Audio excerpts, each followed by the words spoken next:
And we are live. Good evening, everyone. Or should I say good afternoon, good morning, good night, depending on where you're tuning in from. My name is Nipun. Joining me today is Kenny. You usually find him on a lot of Arsenal streams, like Lee and Jez, and can't remember what's the name of the other one. His name It's basically DJ. DJ. it's DJ B and it's Matty as well. DJB.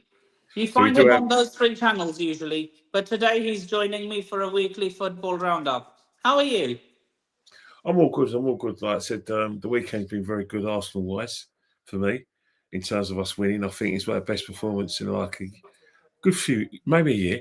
I always regard our performance against Paris in the Paris Saint Germain in the groups in the sort of league stages as our best performance because I rate that superior to the Man City game. And what I saw yesterday was on a par with that. For me personally, I'm sure Arsenal fans will say they've seen better games, but for me, in terms of how the team gelled and how the individuals played, for me that was one of our best performances. And I hope it's a test of fit to come because you think about it, we didn't have our first choice right forward or right wing forward. We had Madueke, but Madueke had a brilliant game. Eze started yesterday, couldn't really get into it. The pace of the game in the second half sets up a chance for Gyökeres. He scores, and after that, he's playing with a bit more confidence. Ranieri comes on for Odegaard. He's playing Take it well. from take it from me, Kenny. Madueke is going to have these sort of games, but he's You re- also going to have games in which he absolutely stinks it up. Well, you know what? You're not the first Chelsea fan to tell me that. There's a guy, don't know if you know him, a guy called Tej Patel. He's a Chelsea fan like yourself as well. Maybe you've done some work with him. He said exactly the same thing because I was speaking to him, and incidentally during the Chelsea game because he was, it was up and down. Chelsea, you can't break Brentford down. Brentford scores, and then he was ringing me. We had a chat at half time. And I said the same thing about Madueke. I thought Madueke was absolutely brilliant. He's been as good as gold since he's played us. He was one of our better players at Anfield. And the first thing he said to me, he says, "Yeah, he's like that at Chelsea. That he'll have games like that, and he'll have games where he's just so bad or anonymous." So he has sort of primed me as well. And as a Chelsea fan yourself, there's the same sort of thing. But the fact is that we need him, you know, and so far to do it. But you're right. I still Aaron think Eze is the superior player. Oh, without a doubt, Eze is going to be very good for us. But um, it's a case of nailing down a position because where we're asking him to play, he's going to be need to do a lot of defensive work because that's how you play in an Arteta system. With Odegaard injured as well, he probably wants to look at when you're in that position. But for for me, it's nice that the players that we've bought have come in and played well, scored goals, created chances, and injuries are no longer a situation where you think, oh, you worry. We know Saka's not going to play against Man City, but because Madueke has played well, we're fine. If Odegaard's out, we're fine. And I know because I watched that Manchester derby. Don't tell me Man City were back. They weren't great in that game. Man United self-harmed in that match. Do you still think Liverpool will win the league? Well, they got the title themselves. They're doing something that champions do. They don't play well. They struggle with a football match, but they still find a way to win. You We know, never used to play well under Mourinho or no, not Conte, at all. but we still won and stuff. Well, yeah, because you had a solid base. Your defense was extremely solid. You had a solid keeper, but at that time, Czech was one of the best keepers in Europe. And then in the midfield, you had protection. Look at Liverpool's side. I didn't see all the game today, but when you look at Liverpool, they've got players who can cover the bench. They're players like fresh. You know what I mean? Sloboslai, came out in the middle. You know, who was it? Bradley came on, Frimpong came on. You know, they still got Isak. He wasn't part of the squad today, but when he's fit, so they've got a lot of options. Another thing as well, they come from a solid base. Gravenberch gives them a solid space in the middle, and the defence now they're not making those mistakes they were making. They made against Newcastle and Bournemouth. So at the moment, they've got the points. It's theirs to lose. You know, they've got a Merseyside derby, and then after that, they've got Crystal Palace. You know, hard games.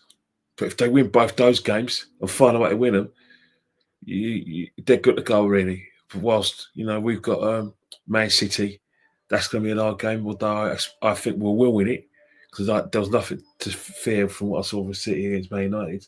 And it's Newcastle, which is our Achilles heel, our kryptonite. So that's those two games. But you've got to take one game at a time.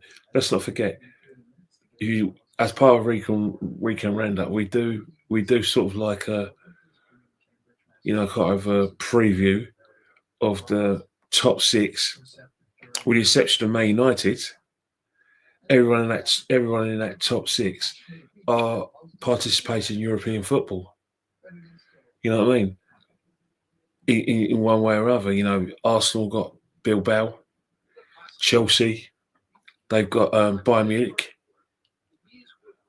Liverpool, they're playing as well. Man City, they've got Napoli.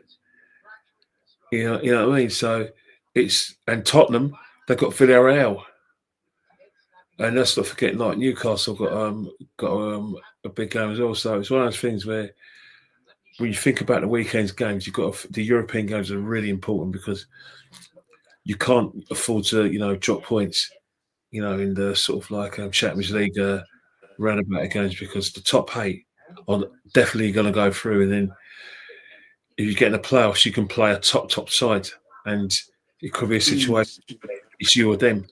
I'm already dreading Bayern Munich. I'm not going to lie. Well, I can see where you're coming from, because Bayern Munich are very like settled side. They're playing in the Allianz Arena. They're attacking. They put you under pressure. You know, both the wingers, Nabry and Alicia, and then they win the midfield battle.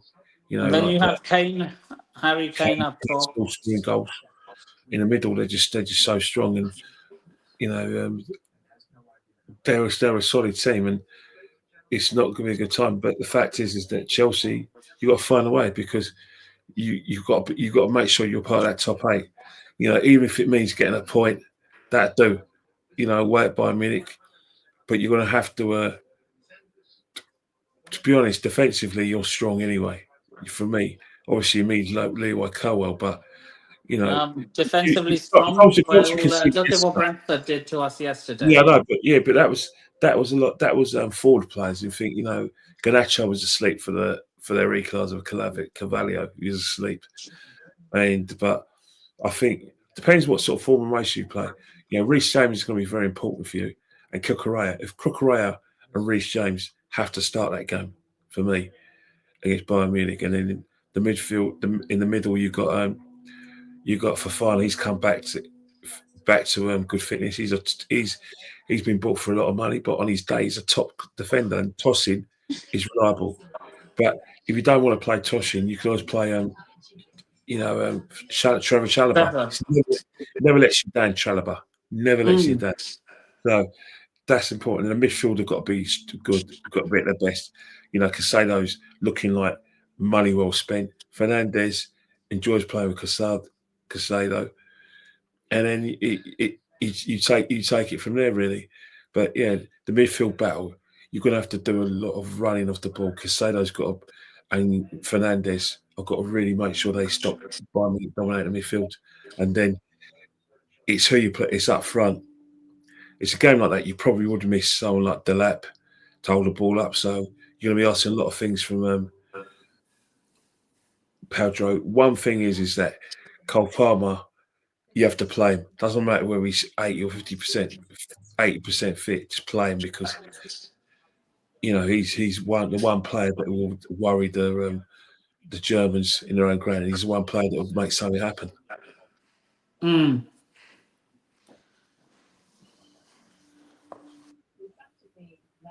but they have good defenders too, like Upa Meccano, Yeah. um, and Look, that.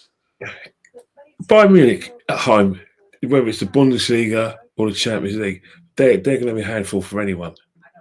You know, they're one of the most direct teams out there, and they always put teams under pressure. They always create chances. Harry Kane's in sublime form. He's all he's ever done when is score goals, and their fans be expecting. But again, if there's one club that can go to these places and do the unexpected, it's always been Chelsea. You know, Mm. no one in Europe wants to play Chelsea. Or Liverpool, Yeah, one of Liverpool's us. another one of those times. Liverpool and Chelsea, one of those teams that you don't really want to play. But then again, Man City is strong as well, and we're getting a bit of reputation as well. Where, to be honest, you don't really want to play the English sides because the fact is that it's our superior fitness, superior athleticism. Because if we play like that, we're athletic every game.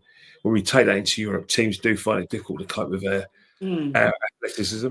You look at the Champions League in certain respects, the English sides were too strong for certain teams. In the Europa League, two English clubs got to the final. You Now, may how say far do you think?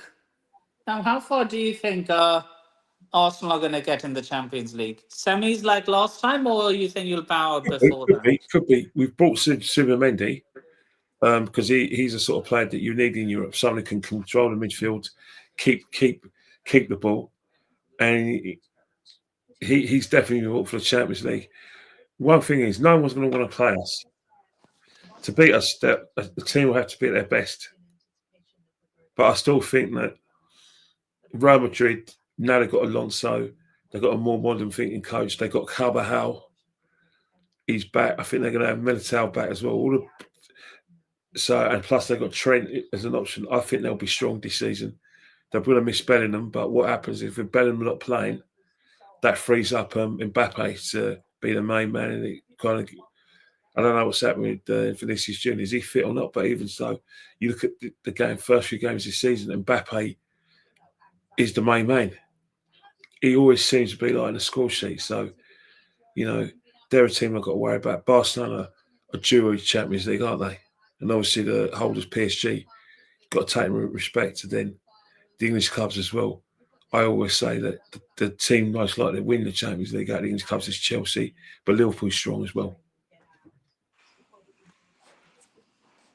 Yeah, yeah. I've been saying a lot, as well as Liverpool, that if there are two English teams you don't want to play, it's Liverpool and Chelsea.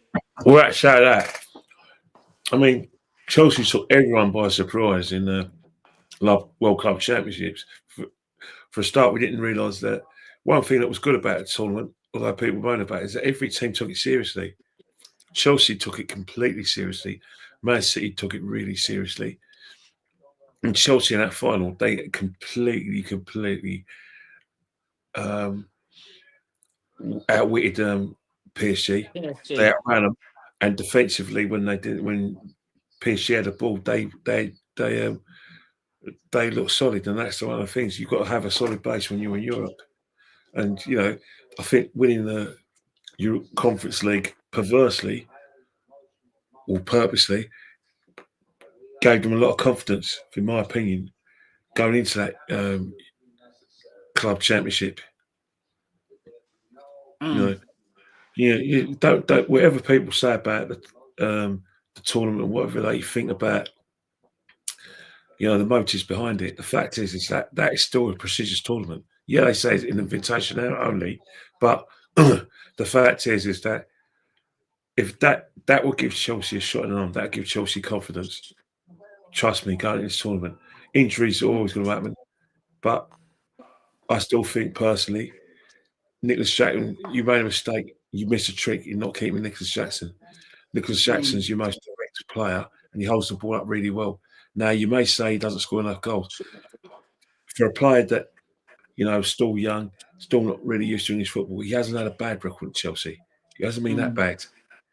He's been Now, frustrating what are for. your thoughts on what's his name? What are your thoughts on Ah, yeah. I wonder why you never sacked Arteta after Spurs won the Europa.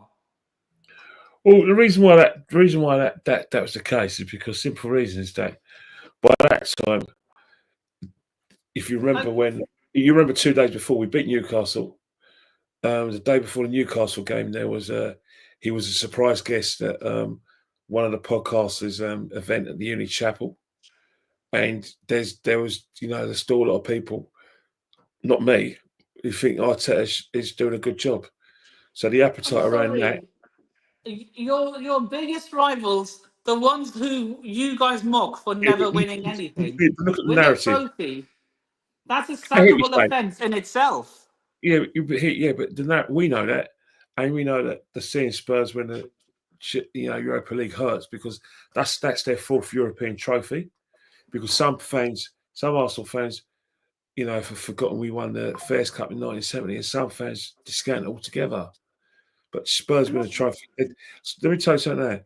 Spurs winning that Europa League hurt a lot of Arsenal fans, proper Arsenal fans, not the idiots who hate, who think Man United are bigger rivals than Tottenham. The ones who know about the rivalry between Arsenal and Spurs, it hurt them because what it is that the logic merchants in our fan base. Well, we're not in a competition as them, so why would it matter? They're the ones who are Arteta fans. The same people like Lyle, the Lyle brothers, and some people on They're AFTV. brothers. Well, yeah, Robbie and Laurie are brothers. I knew they were related, but I didn't know they were brothers. Brothers. Yeah, brothers. They are brothers anyway. They will go, oh, we're not in a competition, and they'll try and get the spin. They're the same. They're on the payroll of the club the way they go on. I don't think they are, but they're very much want to protect their position in terms of getting access to the players on, Mm. like I said, pre-season trips. There's no doubt about it. That's arse protection on their behalf. But even so, the fact is that normal Arsenal fans who still believe Spurs are rivals still buy into the geographical rivalry and territorial rivalry between No, both some sides. people, It's like us. a lot of them, like Hmm. a lot of them hate Man United more because of the Yeah, whole because they're not history, fans. like the Yeah, but trophies. they're not modern fans. They're not engraved in the history. They're what I call highlight watchers. They're not engraved in the history. Or what it is that because Man United fans are all over the UK. I met someone at Box Fock. She Mm, grew up a stone throw away from Highbury, and she mm. hates Man United more than Spurs. Yeah, but she's not. She's like as I said, she's not engraved in our history. And then when you tell us, oh, Spurs and that, She grew up yeah, outside the it doesn't mean stadium. she's She was engraved in our taken to history. games as a She child, doesn't mean like she was you. engraved in our history. I'll tell you why she hates Man United more than Spurs. I'll tell you why. And I'll tell you why. The same reason why a lot of these modern fans hate Man United more than Spurs. It's not to do with the inter-club rivalry. It's to do with the playground rivalry.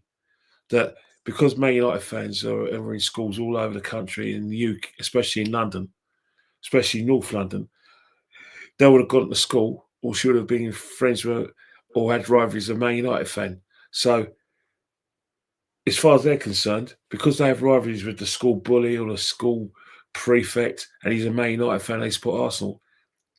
They hate Man United more than Tottenham. You know what I mean? But Man United have won more than Tottenham, though. So does Yeah, that but not make even sense? so, it's a geographical rivalry. The By that yeah, logic, Man City should. you know what's By that happened. logic, Man Yeah, United should take yeah, Man City more than can I just Liverpool. can I say one thing, right? Don't mention that person's name to me because you just put it in the private chat. That person's is an example of what I was saying. That person you just mentioned is a grifter. That person is a grifter. Claimed that they were, selling some sort of like jewelry to the players in order to get themselves ingratiated with the Lyle brothers and their show. That is a person who should know better. That person's from the London area, I think Southgate, and they would have known about the Arsenal Tottenham rivalry, but because they it's because maybe some of the school bully or some of their family supports Man United. That's their rivalry. It's a rivalry between them, and their friendship group. It's not a club rivalry. Arsenal and Tottenham is a club rivalry. You're And saying geographic, that's right? one minute. That's where a lot of proper Arsenal fans buy into. Proper Arsenal fans, not the person you just mentioned and the name you put in the chat. Proper diehard Arsenal fans over the years who understand the rivalry, who love the club, who are ingrained into the club's history, understands the historical um, geographical references, being as Tottenham and Arsenal away and seeing how we get treated at their grounds. Not so much now. They will know that our biggest rivals are Tottenham. Is always Spurs. The Man United one is because maybe they've gone on a few. Well, I don't think I'll be dealing with. I'll be dealing with the other person as well. I'll be dealing with that person because we're very close. He won't be saying that again. I won't mention the name, but he won't be saying that again.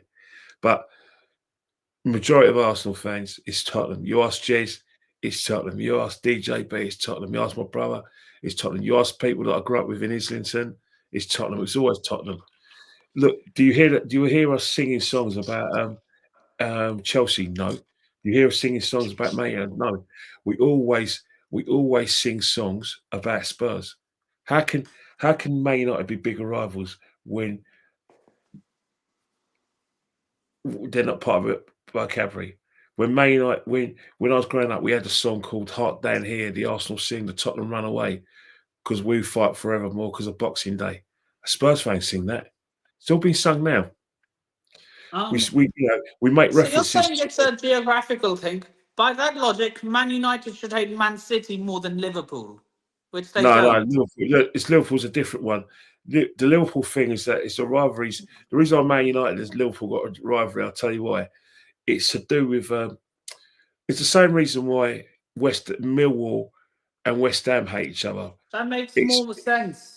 That Yeah, but makes you know, more like, I'll sense. tell you how it They're makes both sense. East London. I tell you why it makes sense. The Man United Liverpool rivalry. It's not just to do with football. It's to do with the rivalry between two cities, where after the Industrial Revolution, the sort kind of the financial and industrial capital of England, not so much financial industrial capital of England, was Manchester. You think about the bridge going through, the motorways going through Manchester to Liverpool. It's The M62. N62, like I said, the viaduct around that separates both cities as well.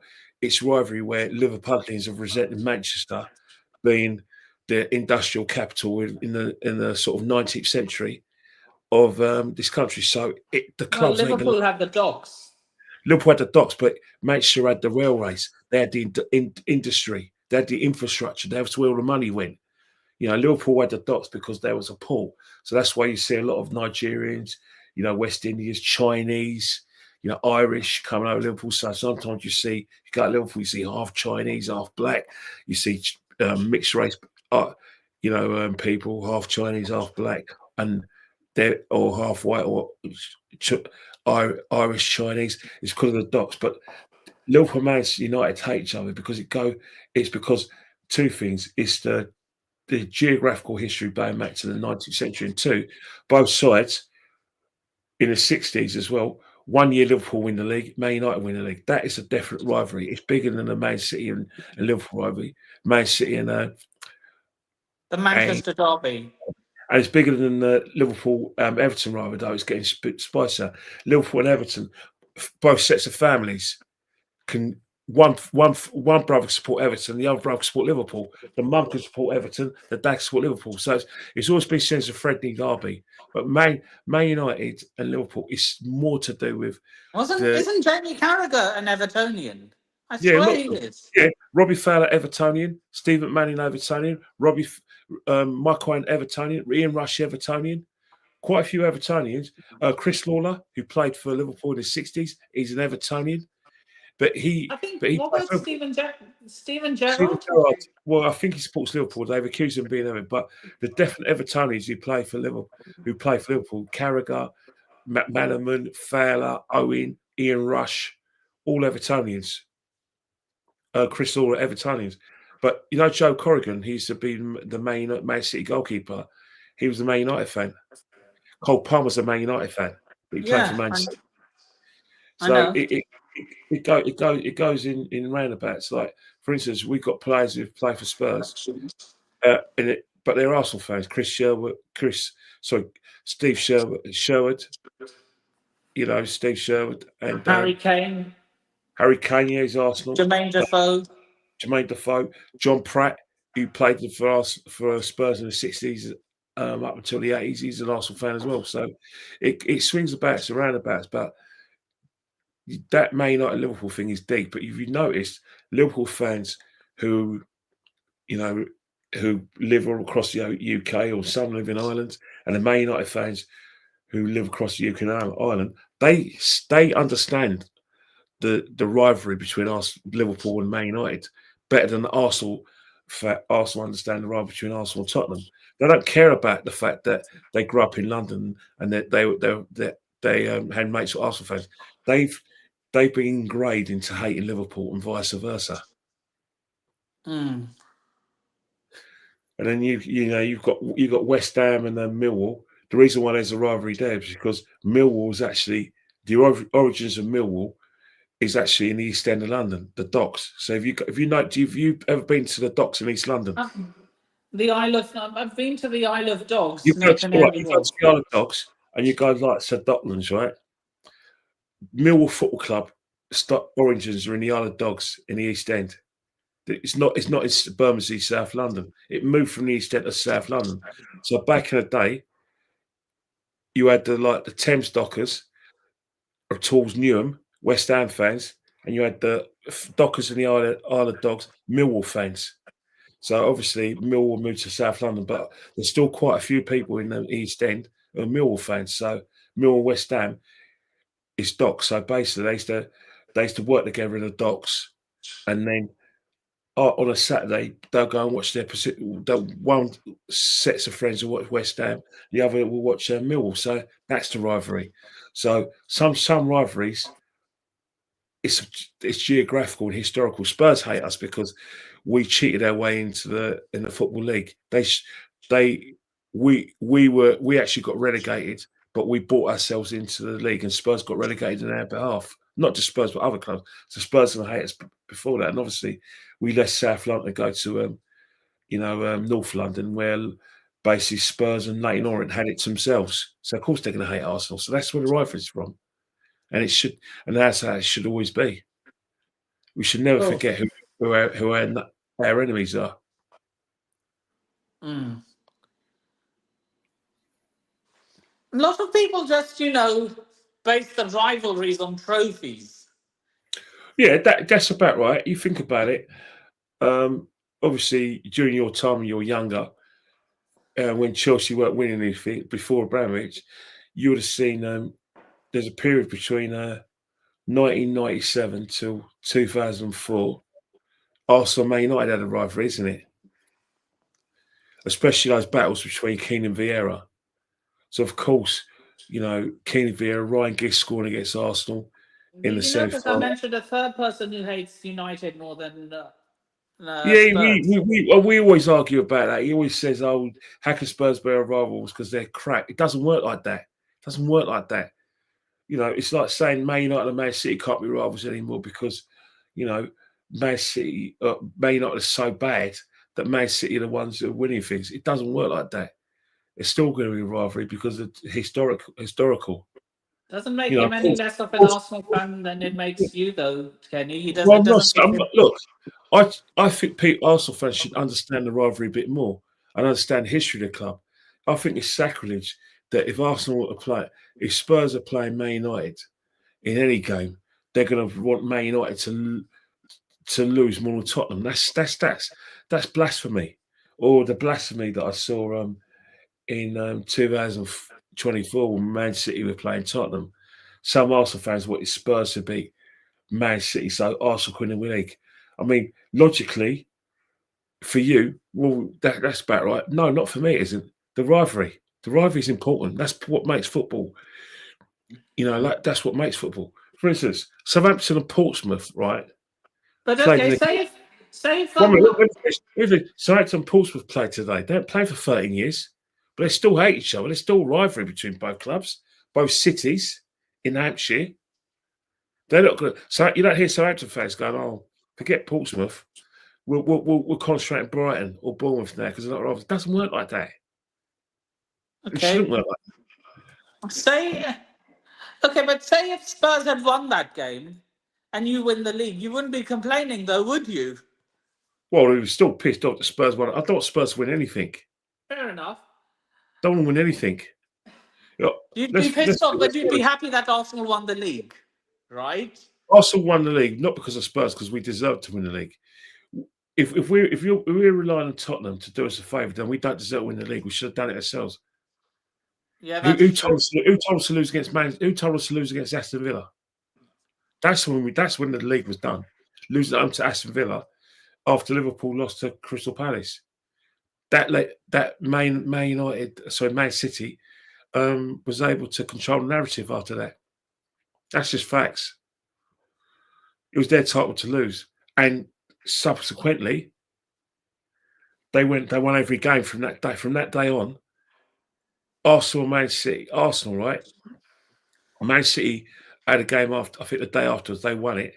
Well, after that group of games, Man City won every game after they won that game in hand.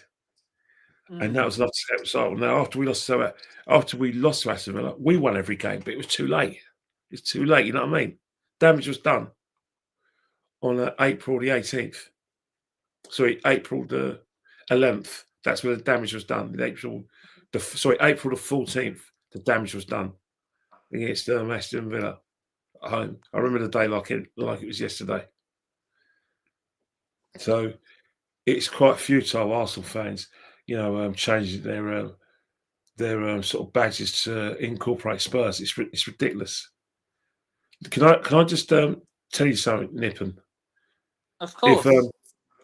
if Spurs win the Champions League, that would be worse than them winning the Europa League because I wouldn't be able to show my face. It'd be the worst day of my life. I won't be doing any podcasts. You'll never hear from me again because I'll be too embarrassed to show my face. There'll be no league. There'll be no leagues. Monday football, Monday's show. There'll be no Arsenal roundabout with me on it. I'll quit YouTube altogether because I couldn't show me face as Spurs won the Champions League before us. It'd be the biggest humiliation ever. Trust me, it'd be worse than humiliating. Seriously. But we won it before both of you, so Yeah, but you're not our rivals. I don't think you even know who your rivals are. You think you've got a rivalry with Tottenham, but they're not your rivals. We're Spurs rivals, not you. I hate. Make no mistake, I hate Arsenal more than I hate Tottenham. But you hate Arsenal because we were a competition when Abramovich bought your club when you started winning all those trophies and buying all those players. Abramovich, after Abramovich's first full season before Mourinho joined Chelsea, it was the Invincibles. He came to England from Porto, and the team to beat was the Invincibles, us. So of course you're going to hate Arsenal. You're from North London as well, aren't you? I was born in I was born in Whips Cross University Hospital. So you're born in Whips Cross University. So that's in around Leytonstone, right? Yeah. E11. So you're born around E11. But where did you grow up? I grew up in Harrow. So you grew up in Harrow, right? So in Harrow, you had the choice of about four clubs. I'm being generous, but traditionally in Harrow, especially you were near Eastcote. I grew up near South Harrow, near Northwold border. Yeah, so right, South Harrow, you would have Chelsea fans, Queens Park Rangers fans, right or wrong, around there. Of course. So you were mostly Chelsea and Queens Park Rangers. You might have a few Brentford, you might have a few Fulham, but it's mostly a Chelsea and Queens Park Rangers enclave. Correct. Enclave, and maybe a few people support Watford, but there's a few people obviously will drive to Arsenal. So you will know a lot of Arsenal fans, but that enclave. I'll tell you one thing. When I was in primary school, there were only 2 Chelsea fans, myself and included. Who were the rest QPR fans? Well, the Red Cartel, as a lot of people would call them. Oh, so some of them support Man and Arsenal then, and Liverpool. Yeah. Yeah. Right, fair.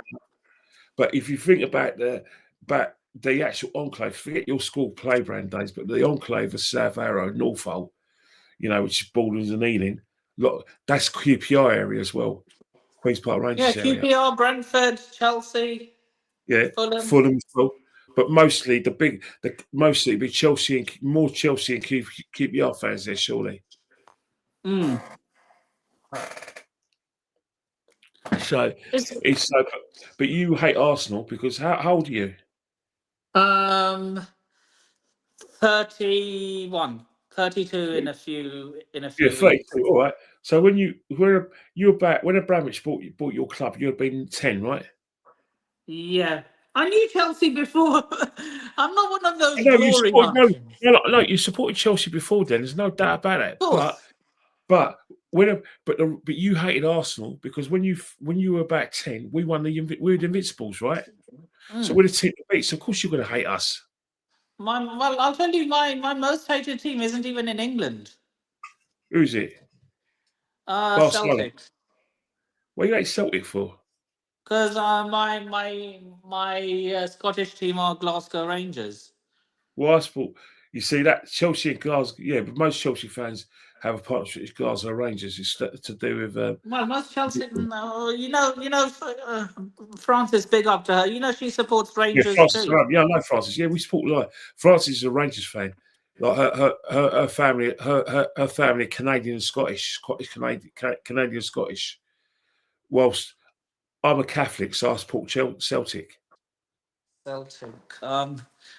Does she know No, that you and support she better not Celtic? find that. Don't show her the video; she'll kill me. Yeah, Of but yeah, course. France has always been like a fan of Scotland and Canada. Yeah. Look, I'm just a fan of all the home countries when they play. Well, all right. I'm going to tell you. I'm going to tell you. I'm going to let you into an insight. I don't support the English clubs in Europe. I want you all to lose, except for Arsenal. I Of was course. supporting. I was supporting Rail. I'm not talking about English clubs. I'm talking about the national teams like England, The only Scotland, national Wales. team that I back. The only national team I back is England. I don't back the rest of them. They don't support England, so why should I support? Why should English fans? I think English fans are more moronic to want I Scotland. know a Northern Irish Yeah, yeah, person but I, who I, think, I think I think it's moronic for an English fan to want Scotland, Wales, Northern Ireland to do well, and the Republic of Ireland to do well when all of those countries celebrate if England lose. Why would I England? know a Northern Irish person who actually likes the English. Yeah, because he's probably a Protestant. That's why. Yes, she is. If he was a Catholic, they wouldn't be supporting England. The Catholics in Northern Ireland don't even support Northern Ireland; they support the Republic of Ireland. Is that right? 100%. In the Catholics in Northern Ireland do not recognise Northern Ireland as a country. They in turn will cheer for the Republic of Ireland. Some of them would. Some of the would. There are Catholics who have played for Northern Ireland, like Jerry Armstrong. Healy has played for Northern. Dave McCleary is a Catholic. He's played for Northern Ireland. Isn't Pat Jennings despite is like a Catholic. Pat Jennings is a isn't Catholic. Shane Duffy Northern Irish? I know he played for the Republic, Who's that? but isn't he Northern Irish? Who's Shane that? Duffy. Shane Yeah, but no, Duffy. yeah, but the sort of Irish constitution and like the rules of the Irish the Football Association of Ireland. So remember, there's two associations. There's the Irish Football Association, which is Northern Ireland, and you've got the Football Association of Ireland, which is the Republic of Ireland. So basically, in terms of the Irish constitution and in terms of the rules for the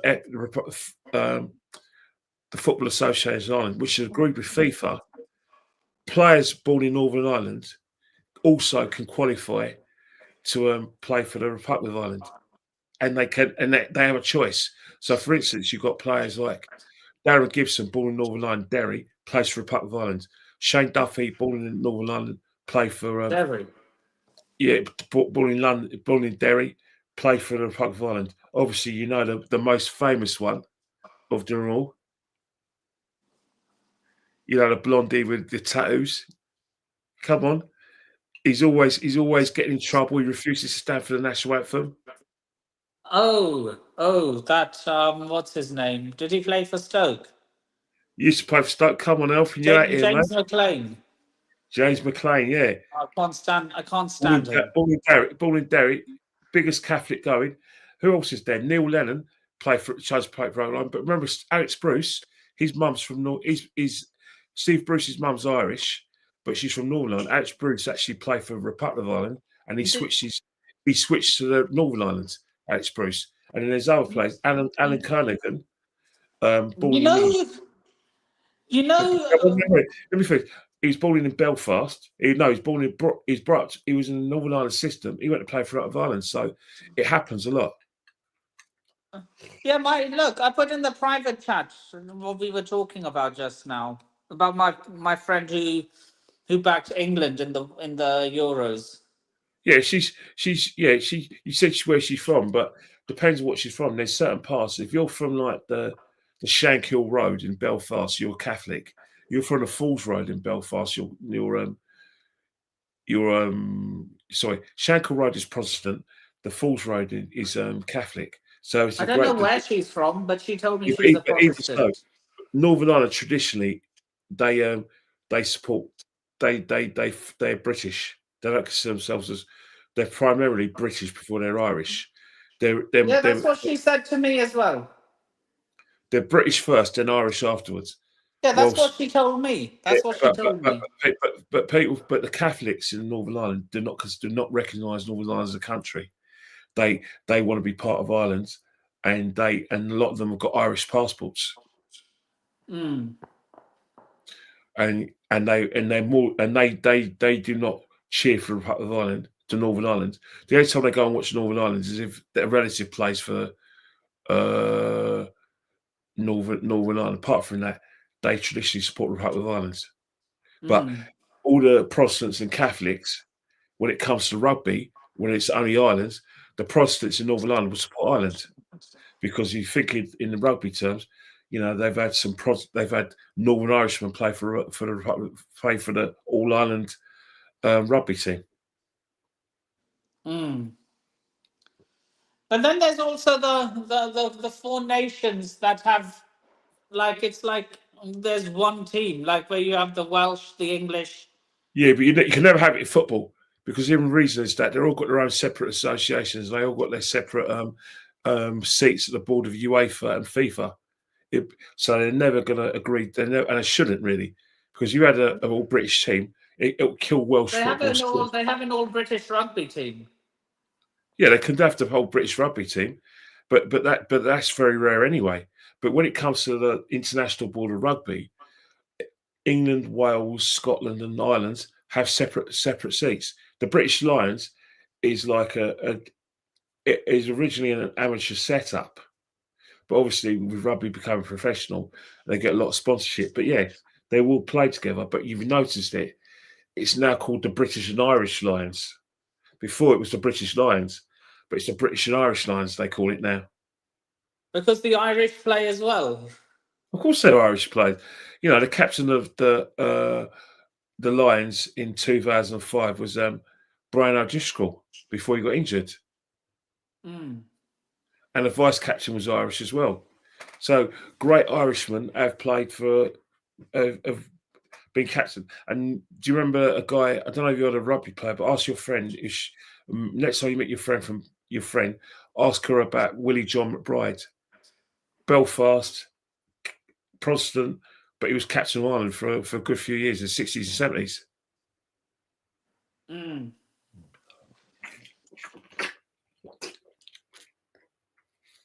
So all sorts of like rivalries happens in life, but and it does tend to sort of converge into sport. A lot of people say politics and sport shouldn't mix. Well, it's not. It's a naive thing to say because it always mix. Politics is always going to get involved in sport. You're always going to get rivalries. You're always going to get. You only have to look at the situation in Northern Ireland. Yeah, look at Rangers and Celtic. Yeah, but a lot of the fans who a lot of people from Northern Ireland travel from Northern Ireland to go and watch either Rangers or Celtic. There's quite a few people from Northern Ireland who are Chelsea fans, the Protestant, because of the link with Rangers. So it does. Obviously, it's not just obviously the Irish fans in the north and the south. They've traditionally Man United and Liverpool fans. We do have a few Arsenal fans in both Northern Ireland and Republic, but and obviously you have a few Chelsea fans. But the most supported clubs in both north and south are Celtic, Liverpool, and Man United. Man United have got Irish. Remember, Man United is a Catholic club. Liverpool is basically got Irish connections as well as African, and as well as Chinese connections to Liverpool. But the Irish, obviously, the massive connections, so they can support Liverpool. And obviously, Man United, Catholic club, over the years, they will attract people from both the Republic and Northern Ireland.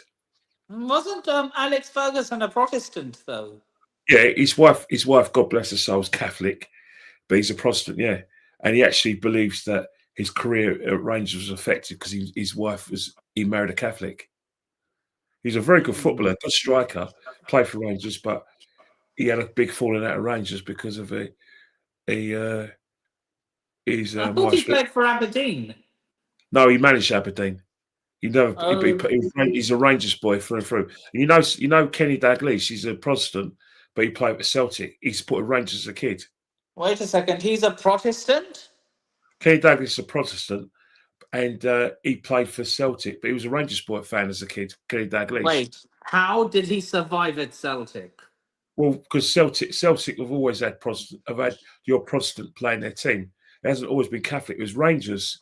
Rangers, the first Catholic to play for Rangers was Maurice Johnston in 1989. Before, Rangers had a policy of not signing Catholics. They only signed Protestant players.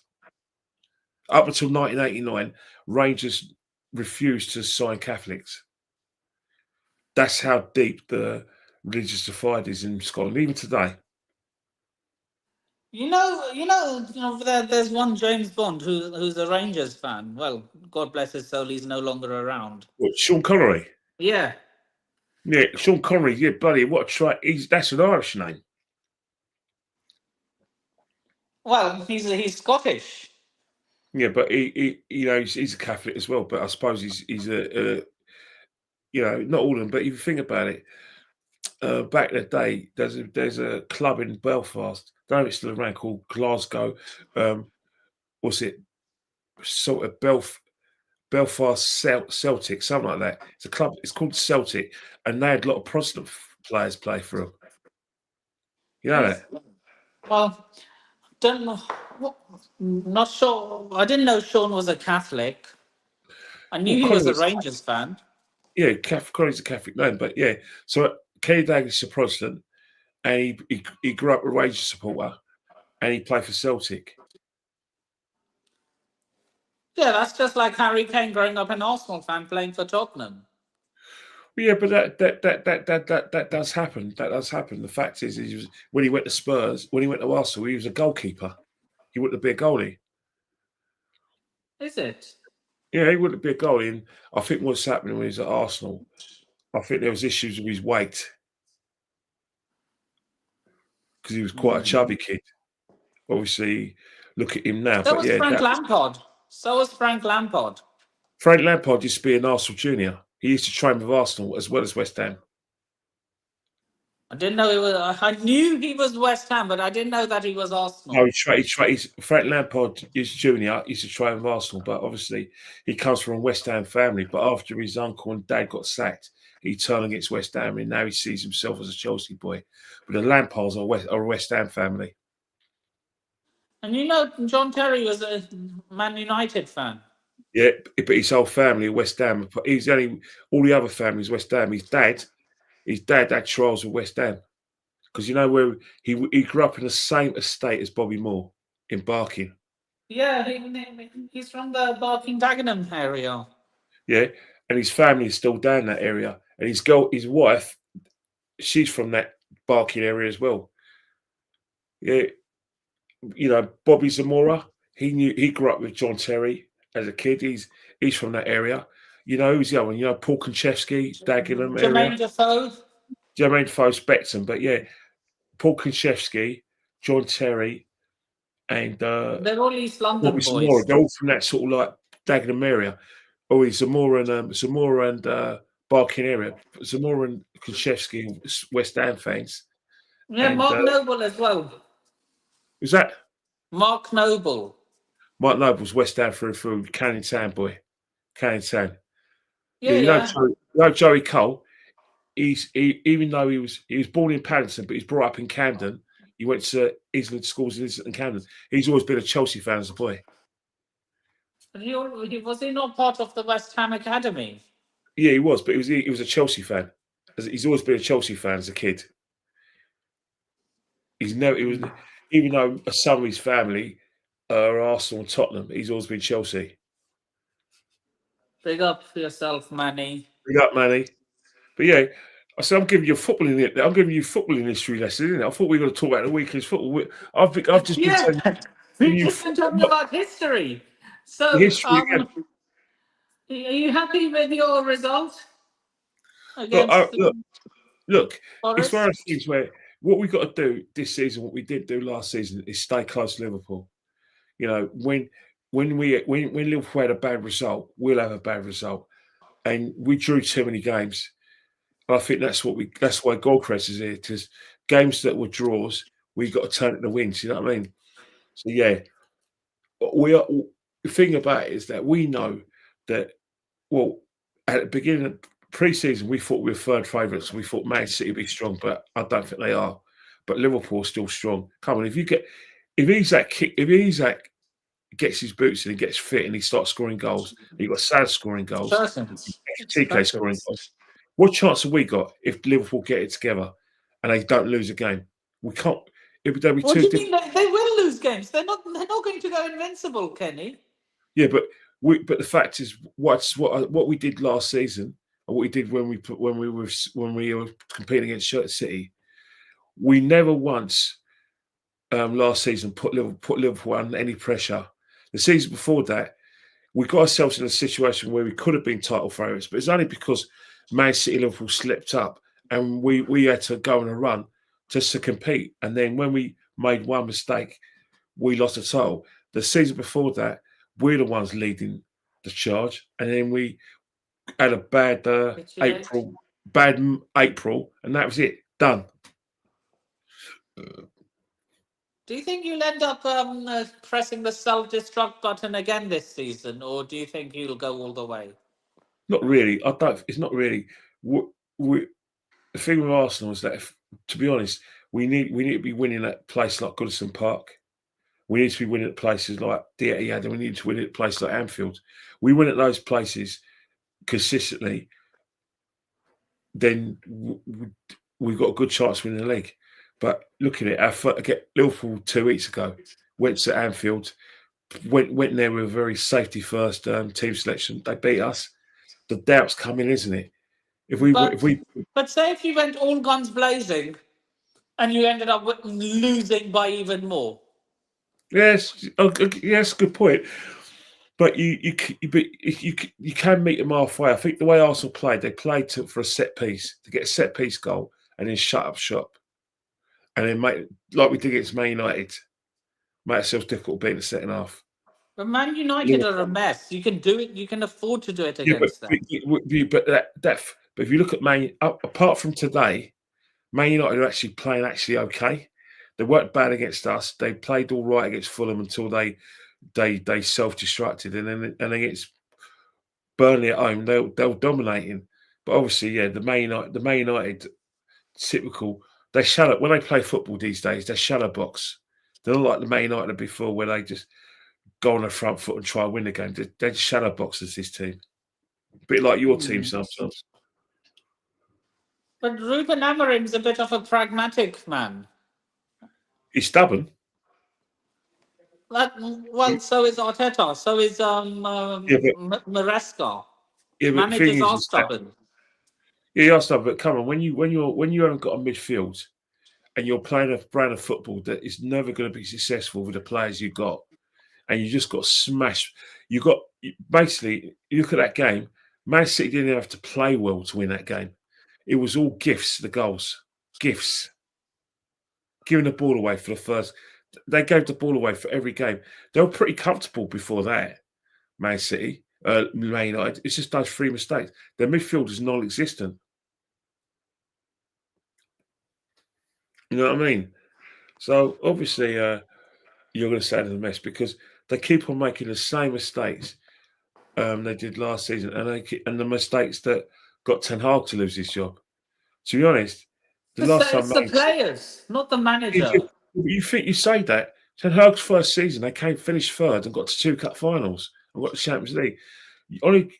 They got rid of Ole Gunnar Solskjaer on the basis that they didn't think he could compete with the big boys, but their results weren't bad under Solskjaer. But what did he win? What did they win? He won nothing. He won nothing. But if you Man United fans would have.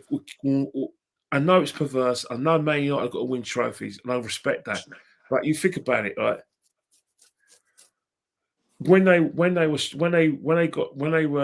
the Champions League regularly, finished either second or third. They had players like Pogba, Greenwood, Rashford playing well, and obviously they had players coming through, and they had the hay and goal. They can't even attract those caliber of players now. Man United, you know, they spent a shed load of money on Cunha and Mbomo and Sheshko, yet they haven't got a midfield. They should have spent some of that money on a midfield. You know, someone who can run the game and have a proper midfielder. Their midfield's so slow. Everything they do is slow. They've got too many number 10s in their team. They haven't got a proper number 6, and they haven't got a number 8. And that's why they'll struggle against teams. And that's why teams like, you know, Chelsea's and so the Arsenals and Man City don't have to play well to beat Man United because there's nothing. They play off the cuff. They don't play with a pattern and a plan. Look, Liverpool. When we played Liverpool 2 weeks ago, Liverpool had a plan. They had tactics. Man United got no tactics. Got no tactics. They just play off the cuff. I have a question for you. What are your thoughts on a lot of the Arsenal fan base downplaying the Club World Cup? Well, if Arsenal, well, I think they're foolish. I think a club of our size should be involved in a competition like that.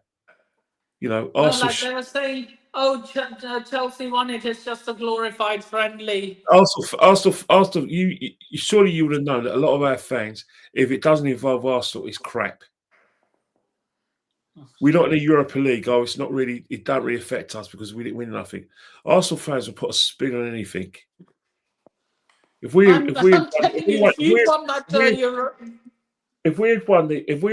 to the World Club Championship and we won it, we will all claim that as a major trophy and we will be celebrating because you should celebrate that.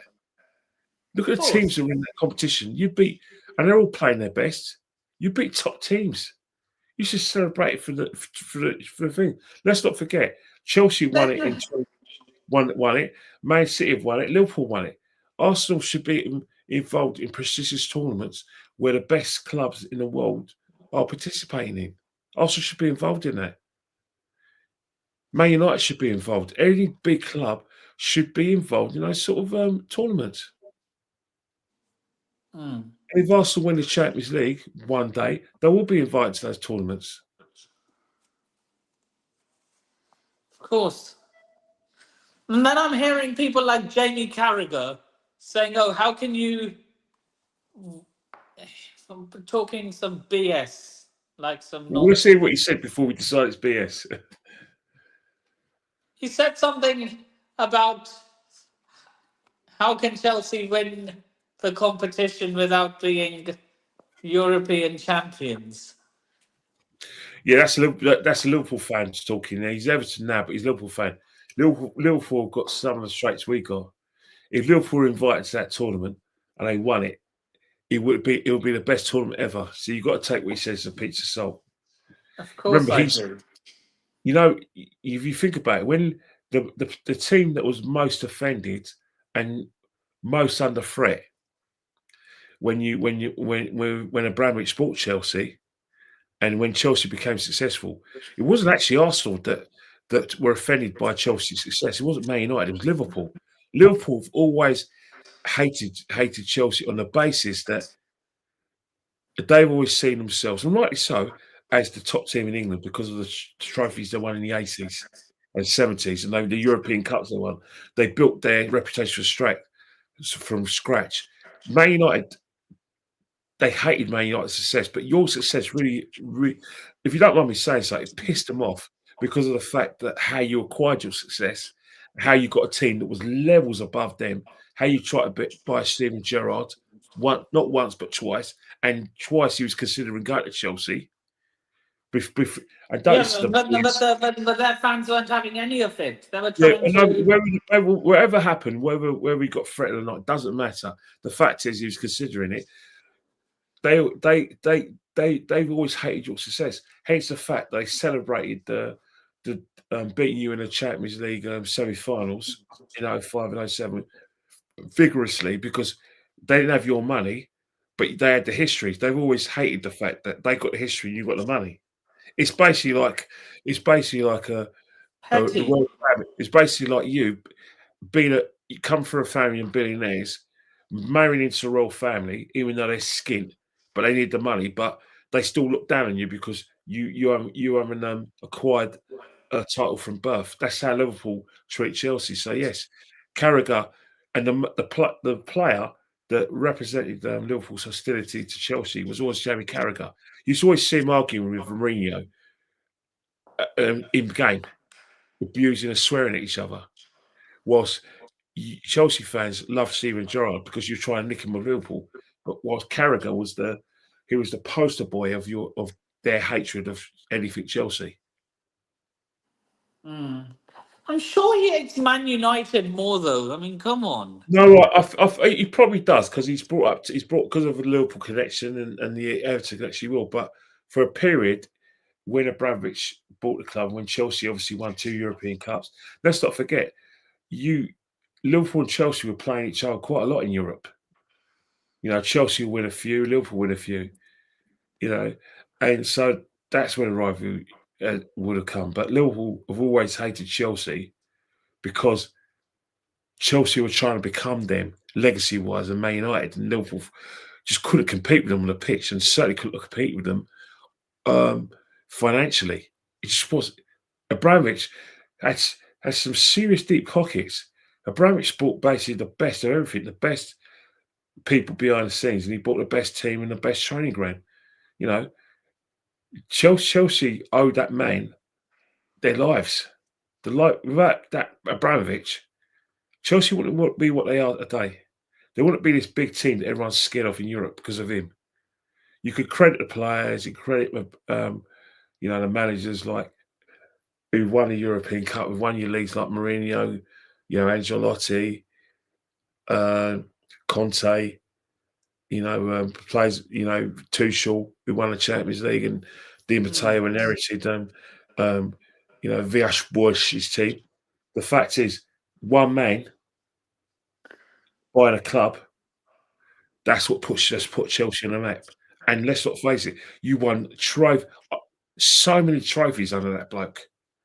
It was like every season, every May, your players were having champagne because all the trophies you won. Mm. Look, it's just the modern day thing. You need to buy to win Of these course you do. days. And Arsenal have done it. You know, we spent a shed load of money to compete. One of the And reasons I why haven't been hearing like he's also always quick to point out, oh, Chelsea are spending this much, Chelsea are spending that much. let I'm me tell sorry. you something about Arsenal fans.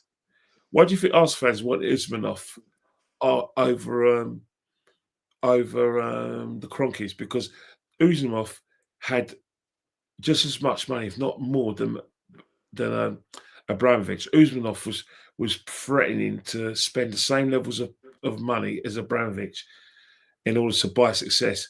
Arsenal fans bought into that. That's a real reason to hate the Cronkies, because Usmanov buying up shares, they wanted him. They wanted Uzmanov to do what Roman did, because let's face it, Roman put his money where his mouth is, and look what you've won. The same as the Sheikhs at Man City. You know, regardless of the fact that Chelsea brought success, when you're growing up, you you didn't think Chelsea win all those things. So for someone like yourself, Nippon, I'm happy, I'm envious, but I respect the fact that Chelsea went 50 years without winning the league. They went probably before Abramovich came. They probably went probably about 10 years without winning a trophy. Well, I but we don't were know. always a decent. We were always a decent cup team, Kenny. Yeah, you won a Even few. before Abramovich. You won about 5 years. 5 years before winning the trophy. But the fact is, right, with Chelsea, is that I don't begrudge football fans. I don't begrudge Man City fans' success. They went 35 years without any trophies. Man City. We're all brothers all brothers who support different clubs. Football fans, British football fans, which we are. We're all um, brothers from the same family. Only we come out differently in terms of the clubs we support. Of So course. there is empathy for Man City fans who haven't won anything for years and started winning. There's empathy from me for Chelsea fans who didn't even know what a league title looked like. You went 50 years without winning a league title. Of course, I've got empathy for it. I'm not going to begrudge you success. I'm not going to begrudge, what you did in Porto winning the Champions League and what you did in Munich, because I want that for Arsenal. Of course. Um. Yes, I think before Mourinho came, the last time we won a league title was in 54 in the 54-55 Yeah, season. an ex-Arsenal player was your manager, Ted Drake. Ex-Arsenal, Ted Drake won a league title with Chelsea.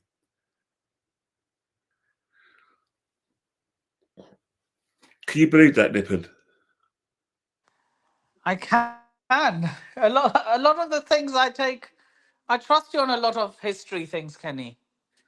You Yeah, should start your own YouTube channel. well, a lot of people tell me that, but I've made a few enemies. There's one guy who's been harassing me and abusing me on Twitter, and I know that if I had my channel, he'll do it as well. Because one of the things is, he's beginning to make personal remarks about my family, and he's really, really winding me up.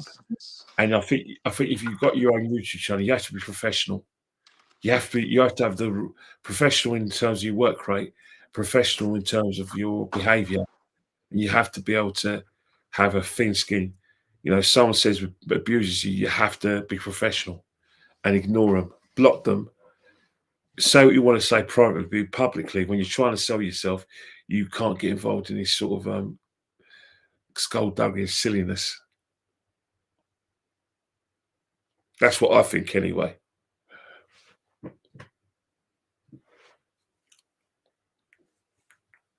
So, where are you, Nippon? Nip. Anyway, I'm here. I'm here. yeah, but I think some of the background's telling you that they want you to close up because you're making a lot of noise. You're always looking back at someone. Who's telling you off? No, no, no. I just went to get some food.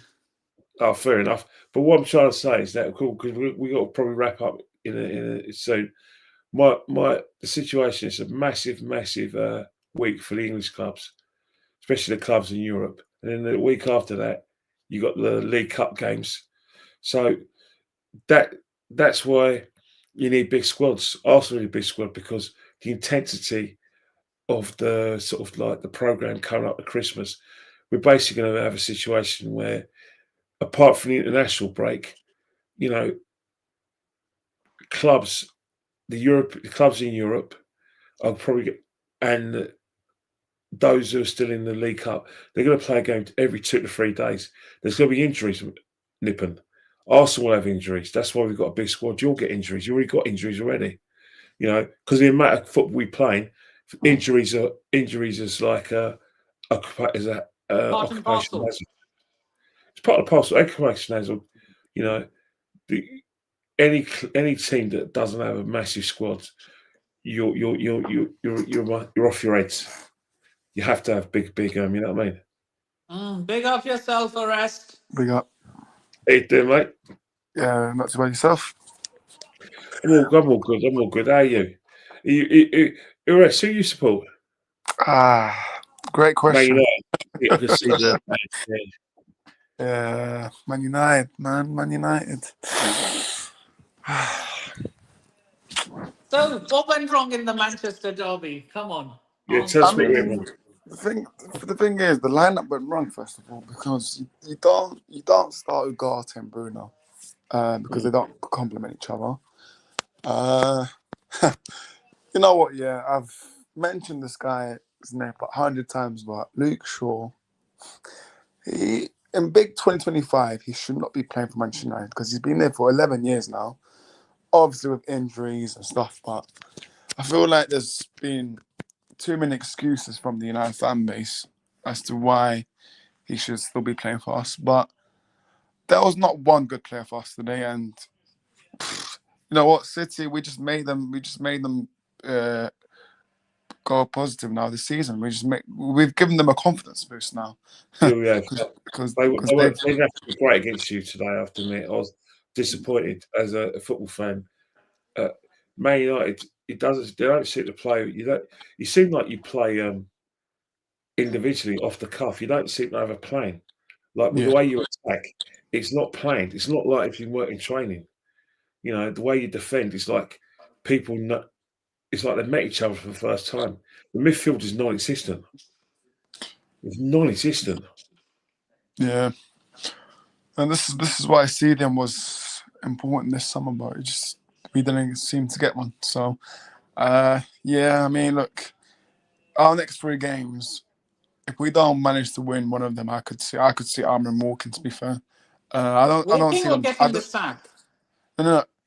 I was gonna go into that. I don't think he gets sacked. I think he walks rather than get sacked. Because for me, look, as much as I try and see a way to say, oh, he deserves another game, some of the quotes he says after the match genuinely bizarres me.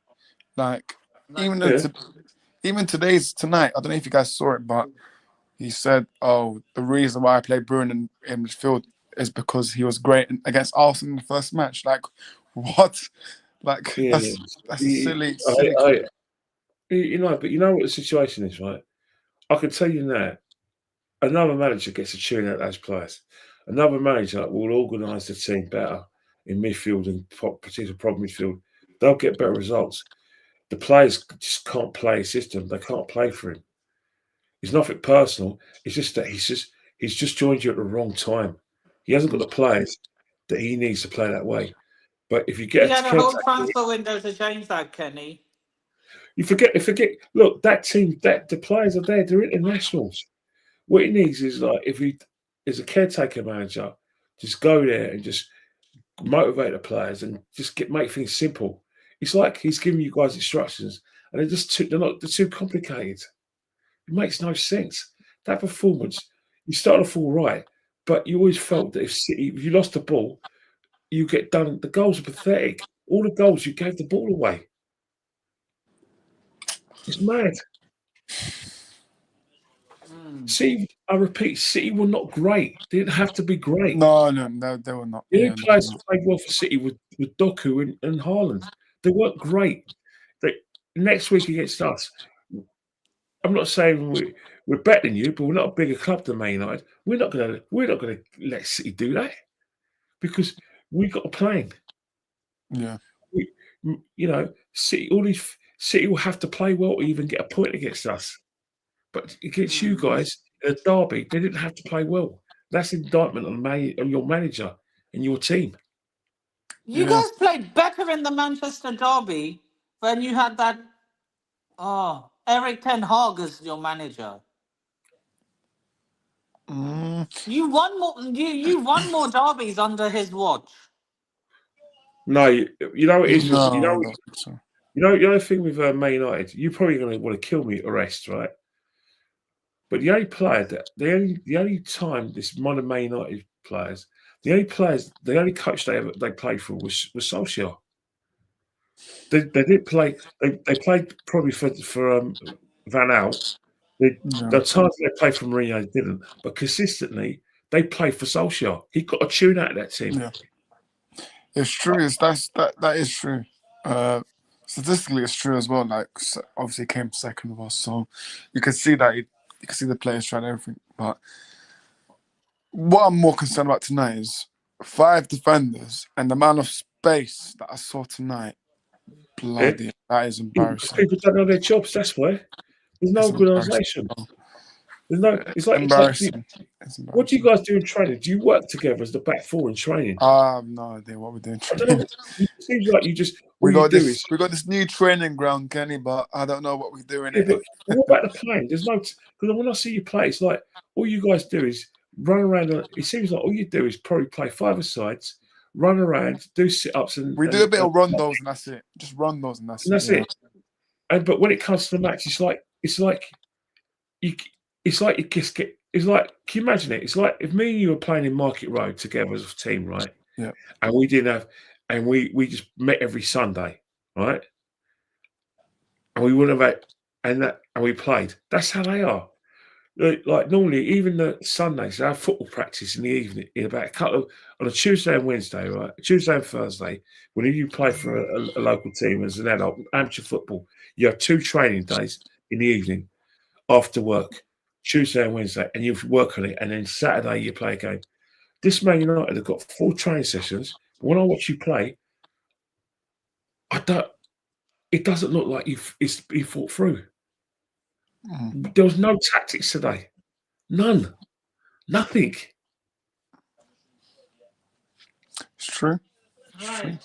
I think it's time we move on to predicting next week's results. Match day 5.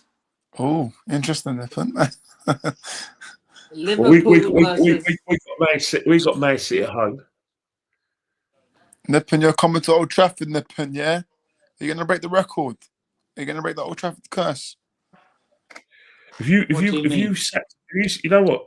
All right, so if you sacked Amorim and you've got a caretaker manager and you've got a tune, you smash these.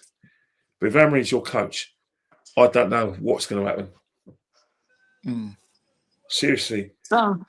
So we're kicking off match week 5 with Liverpool versus Everton, the Merseyside derby. Liverpool What are we saying? Liverpool win this. Winning that. 2-1. 2-1 Liverpool. Right. Well, I need to find a way to write all these down. Just let me get a pen and paper. No, you don't need a pen and paper. All you do is get your phone, and you got an iPhone. Go on the notes your iPhone and just write in your notes and keep your notes. You don't need a pen. Right. You know, Nippon, he forgets that we work in a paperless world now.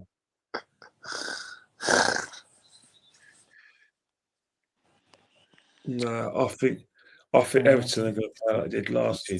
They're going to put men behind the ball, aren't they? And try and probably nick a point next week. You think they draw? No, they're going to come for a draw.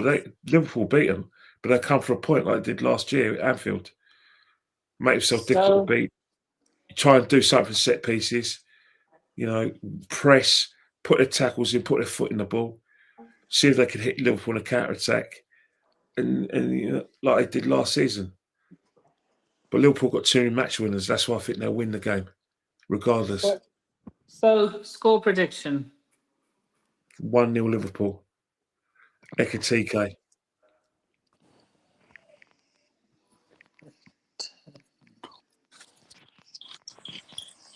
Arrest? Yeah, 2-1 Liverpool for me. I'm gonna go for a very high scoring. I'm gonna go. I like my high scoring games. You do. 2-1.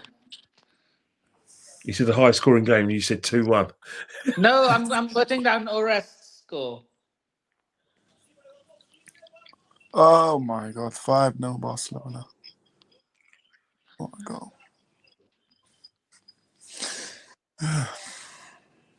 Right. I'm going Liverpool 4, Everton 3. Wait, Everton 3 goals at Anfield. Oh, yeah. The pun. That's interesting. Right. Next game, Burnley versus Forest. Oh my god.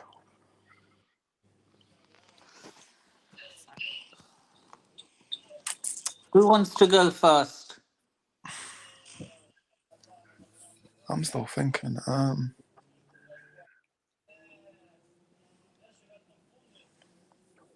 gonna go 1-0 Forest. I think I'm inclined to agree with Ores because I do think like Burnley will struggle to score goals. They are at home. I think Forest have got something a bit about them. They're not going to play. They're not going to be as bad as they were yesterday. They were bad yesterday, but yeah, they still got Chris. They got Wood. You know, Monge's White was terrible yesterday, but I still think they'll have too much Burnley. So yeah, I'm going for the same score. 1-0 Forest. Yes. Okay.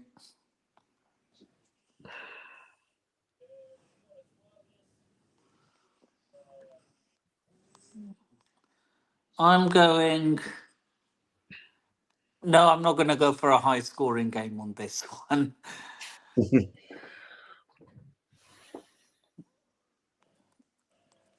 I'm going 2-1 Forest.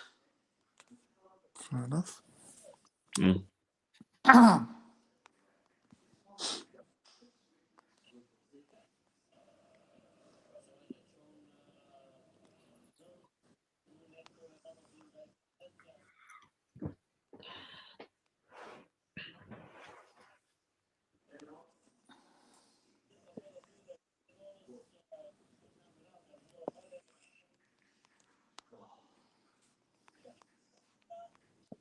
What are your thoughts on that whole fiasco between Forest and Palace? Palace, sadly, it's not fair, but sadly, Palace got caught with their pants down. I don't think they thought they were getting to win the FA Cup. So if they thought they were in the FA Cup, they would have done their homework a lot better. Yeah. So, Brighton versus Tottenham. What are we saying? Ooh. That's a good game.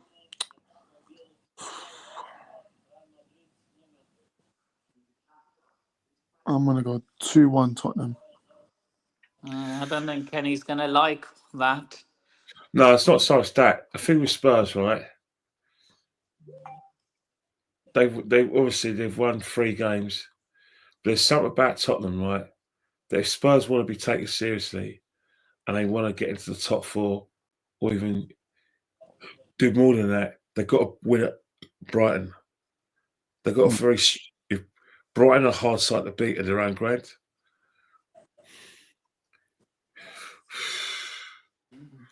I have a question for you, Kenny. Would You you ever celebrate a James Maddison England goal? well, come on, you celebrate England goals. I see where league judges come from respect, I think, but I think that's a bit too far. You have to celebrate goals. If you support a national side, you've got to celebrate the scorer because you can't celebrate the win without celebrating the scorer. But yeah, but I think this is going to be 1-1. I think Spurs are a lot better at set pieces. Brighton are a good side as well at their own ground. On their day, they can take you to the cleaners, Brighton. But I just think Spurs, they've got something a bit about them more. They've got organisation. They don't have that sort of like headers and volleys crap that that Postecoglou was playing last season.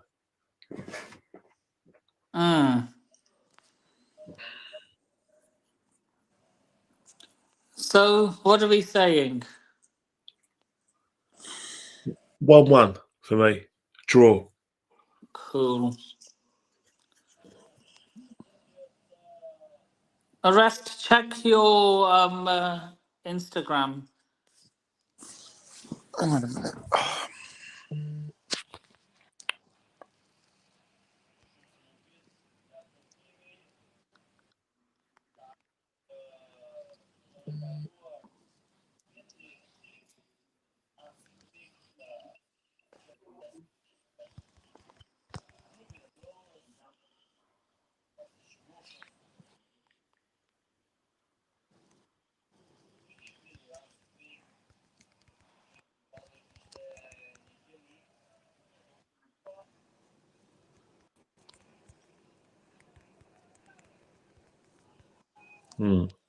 What's the next one?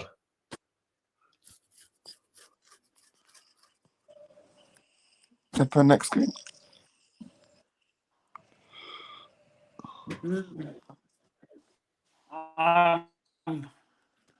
So Kenny, you went 1-1. Yeah. I can't see anything else. Arrest. 2-1 Tottenham. Sorry to say that, but I think with Chris, yeah. I don't think Kenny would like what you just said. Not I know. necessarily. I know the love Kenny's got for Tottenham, so it's fine. I'm going Brighton 2, Tottenham 3. Ooh, Kenny, you're on mute, by the way. Oh, yeah. Yeah, so yeah, you know what? I can't deny it. That it does have that kind of ring to it. You know, Spurs nicking at the last minute. You know what I mean? It does have that. Both got. I don't know. Brighton at home is so hard to beat, man. You know, when you play Brighton, when you a goal up, you got to make sure you go 2 or 3 up, because if you'll go up, even with 10 minutes to go, they can still beat you. Like, look at what they did to City.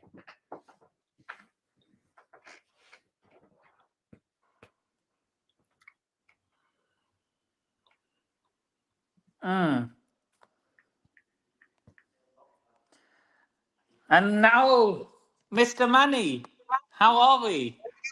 Yeah, we're good, Nick. And listen, I know you're wrapping up. I know you got predictions. I just came on to remind you, as I said, to check the chat. This is not a good time. I'm sorry I missed your message, but of course, big up to you, big up to Orist, and big up to the Man Mountain, K2 himself. How are you?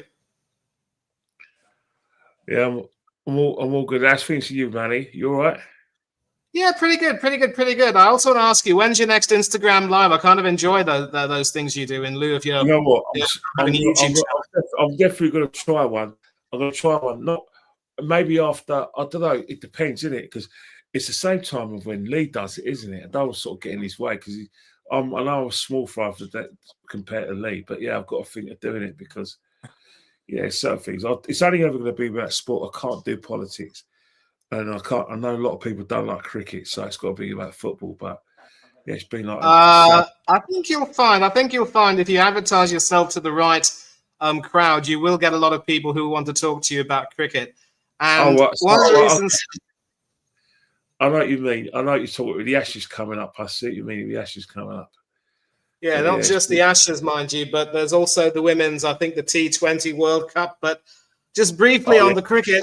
Our men's and women's teams, they've got a few problems, and I just don't know if obviously the women made a change, as you know, with Lottie Edwards becoming the new coach, and you know McCullum also taking the reins of the limited overs teams. But the sad thing is, we're seeing the same issues with both teams in limited overs spheres. Just some poor fielding, pretty lethargic stuff, and I just don't know where we go from here with with all of these big series and tournaments coming up soon. Well, I think the ladies' team, you got to remember back in the day when they were really, really strong, when they competed for Australia. Australia was still winning those majors, those big tournaments. They were still winning the Ashes, and that's when England had a strong team. Now the conveyor belt of talent that coming up isn't as great as it was 5 years ago. You know, obviously you've got Sophie Dunkley, you've got coming through. You got Maya Boucher, and that's about it really. Obviously, you got Alex Capsey, and but you need more younger. There's not enough younger players coming through because that team's going to be started. Tammy Beaumont been around for a long time, and she can't go on forever. I noticed that they did select Kate Cross because obviously they want to go past her, but who else? Where's the fast bowlers come from? You only got his couple of fast bowlers, spinners as well. That team needs freshen up. It needs new blood. In terms of like the men's, the thing is that they have South Africa, getting really better at white ball cricket and become a really, really strong team. The Aussies still strong as well, but I think a lot of resources now. And I think Baz will admit everything's going towards winning the Ashes this winter. It's not. You know what? All the resources into winning the World Cup in 2019 when Ian Morgan got everything he wanted from the coach to the players, and everything's now going back to Test cricket because England, the Aussies batting on it was very poor. You look at the West Indies, it was the bowlers who won the series. Their batting, the West Indies got in amongst their batting lineup, and there's still issues with Lavishane, Smith. As much as they play him on reputation. When was the last time Smith actually dominated a series like he did 6 years ago? He hasn't really. Lavishane's struggling. The top order without David Warner's struggling, and obviously you've got Khawaja's not going forever.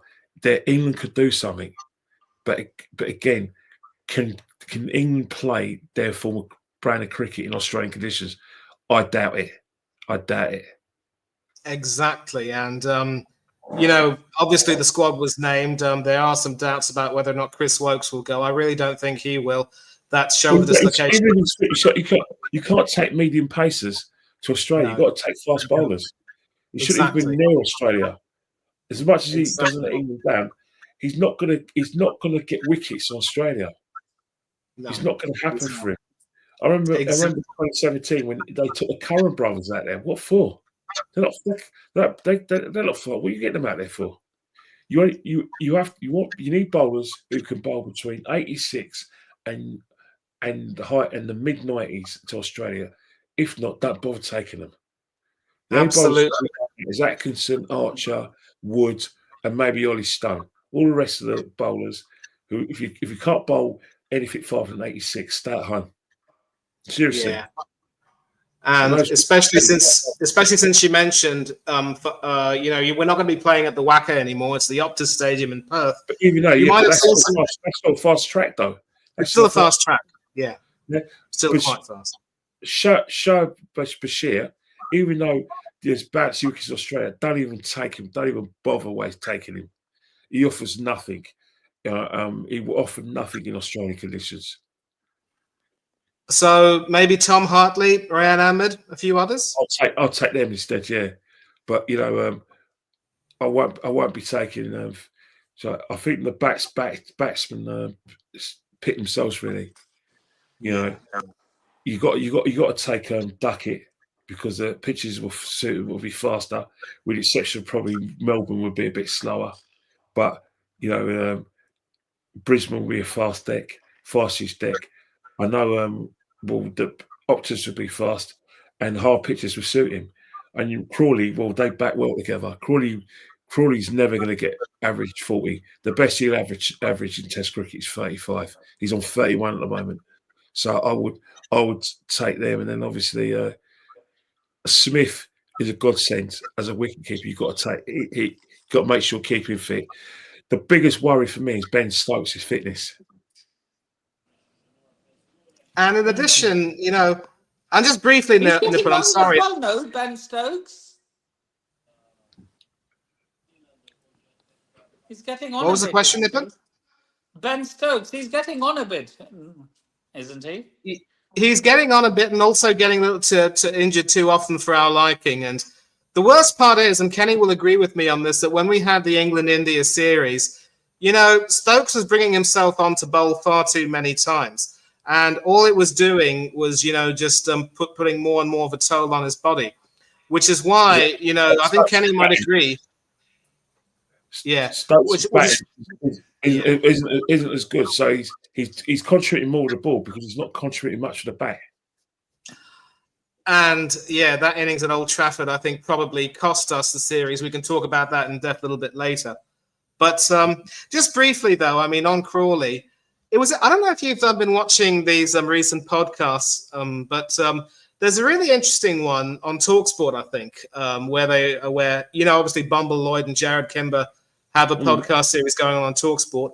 I think one or both of them were saying that they wouldn't even consider taking Crawley to the Ashes because if Crawley, was having all of these struggles at home against the Indian Pacers, and bear in mind Jasprit Bumrah wasn't even playing 5 tests, how he would possibly cope against the likes of, Stark and Hazelwood and Cummins and whoever the Aussies might throw at him.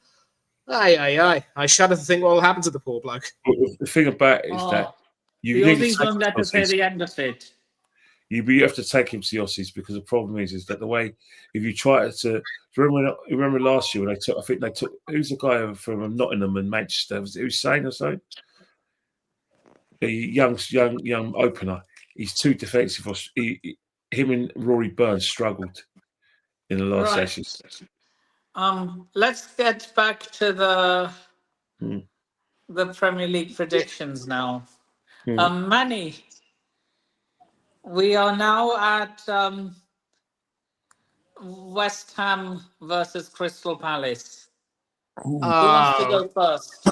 I'll go first, and I'll be very quick. Crystal Palace 3-1. West Ham doomed. West Ham are doomed. Their bubble's going to burst. Surely Potter gets sacked. So you think Harry Potter's going to get sacked, is he? Yeah, your boy Potter on the pen. Oh God, he's not. The lesser I think of him, the better.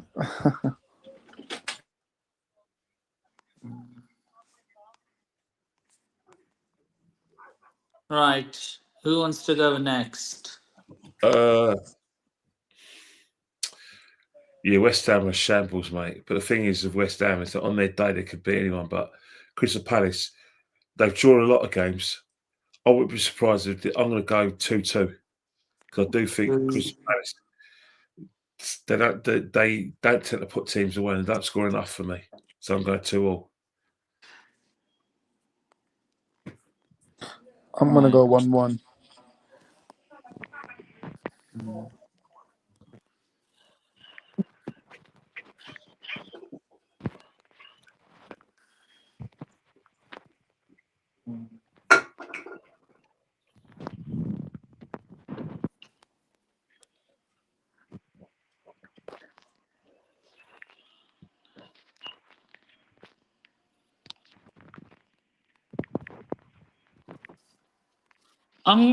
So we've had 2 draws, 1 Palace win. So it's only so it only makes sense that I predict a West Ham win.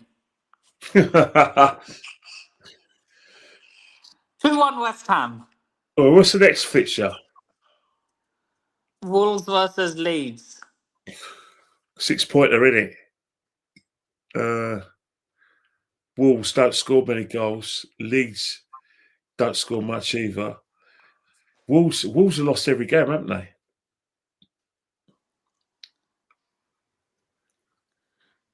I'm going to go 1-0 Wolves.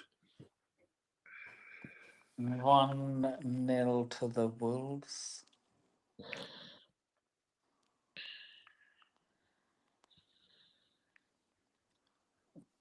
Who are Wolves playing? Manny. Yeah, so Wolves is it Wolves Leeds? Yeah. I'm saying 2-1 Wolves. 2-1. Oh boy. I think a lot of people do not like Leeds very much. And I think even, obviously, the acquisition of Dominic Calvert-Lewin might not have really helped them that much. But look, both teams obviously are expected to struggle, and Wolves' struggles are a lot more apparent. I think Leeds are actually due an upturn in fortunes.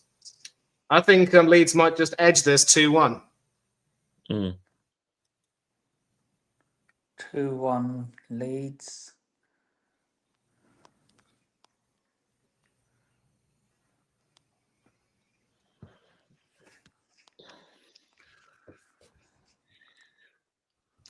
I'm going for a comfortable. No, not a comfortable. I'm going for a 2-1 leads. Oh, they've got Calvert-Lewin up top, haven't they? Wolves need to win this match. They can't Yeah. lose or draw. They might end up getting relegated. That's a shame because I actually rate Wolves as a club. So. I think what's happening is that Sunderland have come out of traps, haven't they? You know, One of they're us has to go first for this one. what's that? Man United versus Chelsea. 0-0. I think I'll go first because I'm the host, Old Trafford. But So, it's my channel. You know, the return of Viva Garnacho. Yeah. Actually, Nippon, you can say because it's your chance. So you say your prediction. Then I'll say mine. Should I go for my head or my heart? Head. Cheek. You cheeky. 1-1. Okay. And your heart? My heart says 2-1 Chelsea. I'm going with my head. Play it safe. Well, sadly for you, Nippon or not, my mouth agrees with your heart. 2-1 Chelsea. You know, I'm going for a 0-0 because I think what's happening is that Chelsea. There's just something about it. Chelsea is that they haven't really got a goal scorer. Cole Palmer. I think Man United will get their act together. The one time when you wouldn't expect Man United to go, I think they'll be happy with a point, Man United, because Man United usually do play well against us at Old Trafford. Man United do really well against Chelsea at Old Trafford. It's either going to be a 1-0 Man United win or draw.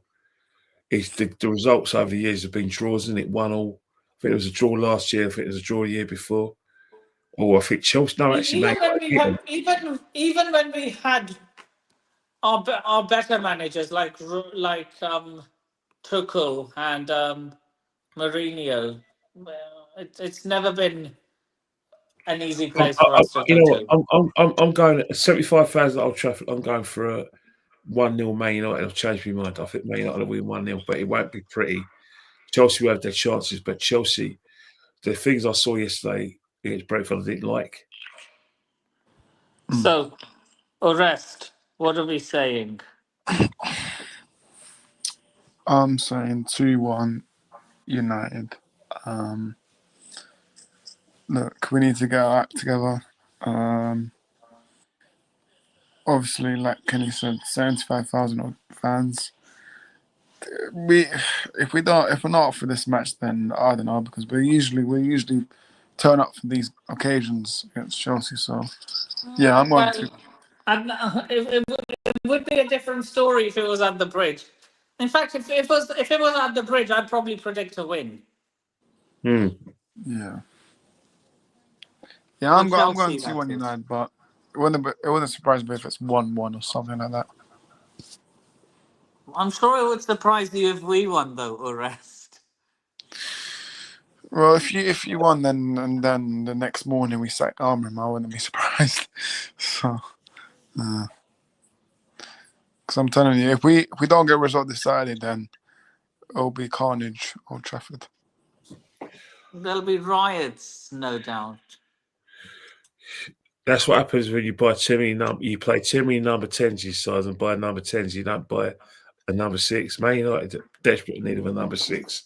So we have a West London derby coming up next. Fulham versus Brentford. What are we saying? That's a good game, you know. You know what? I'm going to go for a late winner, but a late winner. I'm going to go 2-1 Fulham. 2-1.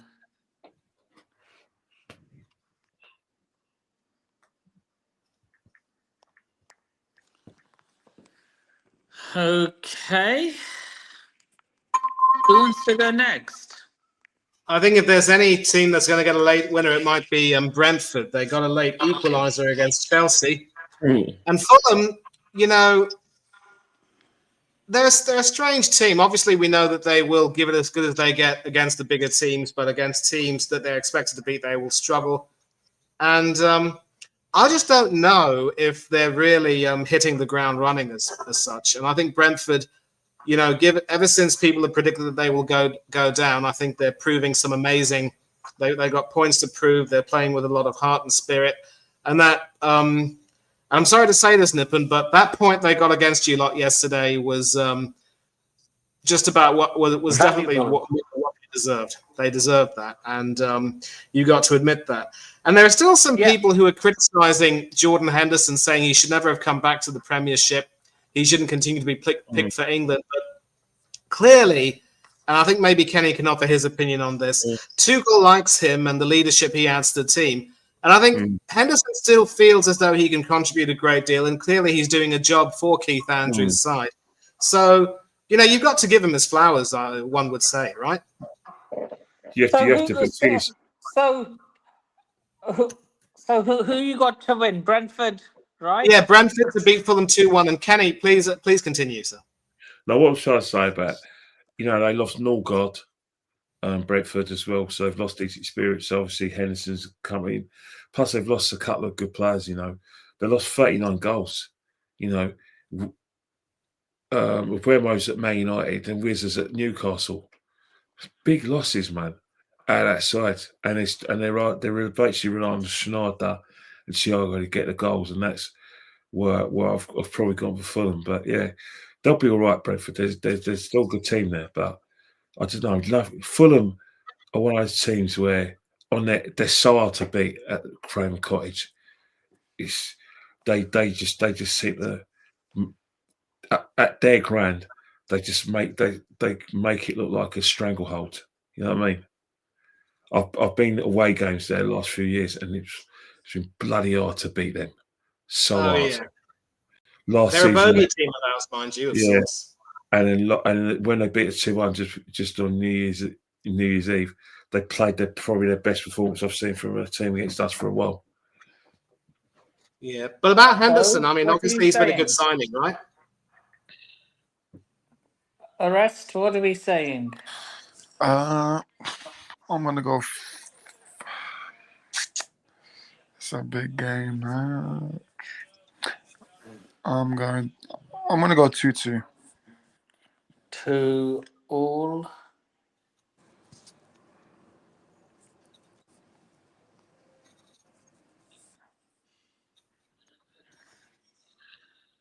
I'm going for a 3-2 Brentford win.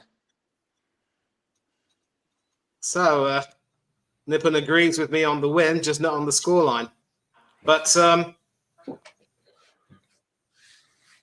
yeah, Kenny, we never heard your opinion about Henderson. I mean, what do you think of him so far? Yeah, look, I think England have got to look elsewhere. You've got to get younger players in.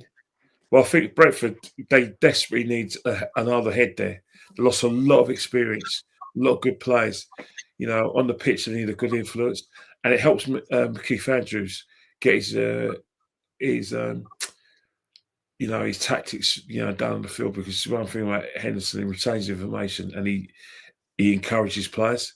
He's probably the most natural leader I've seen in football pitch. But the thing is that if they can get goals out of a couple of players and they keep everyone fit, that's another place you don't want to go to. Is GTEC Stadium as a whole. We've won there, but it's always been hard work against Brentford.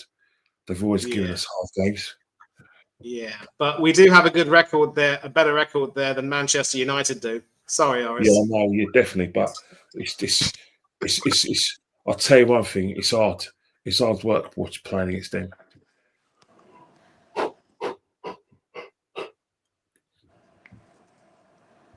I'm sorry, but I stayed up to watch the Floyd the fight last night, so I'm nearly I'm on my last legs.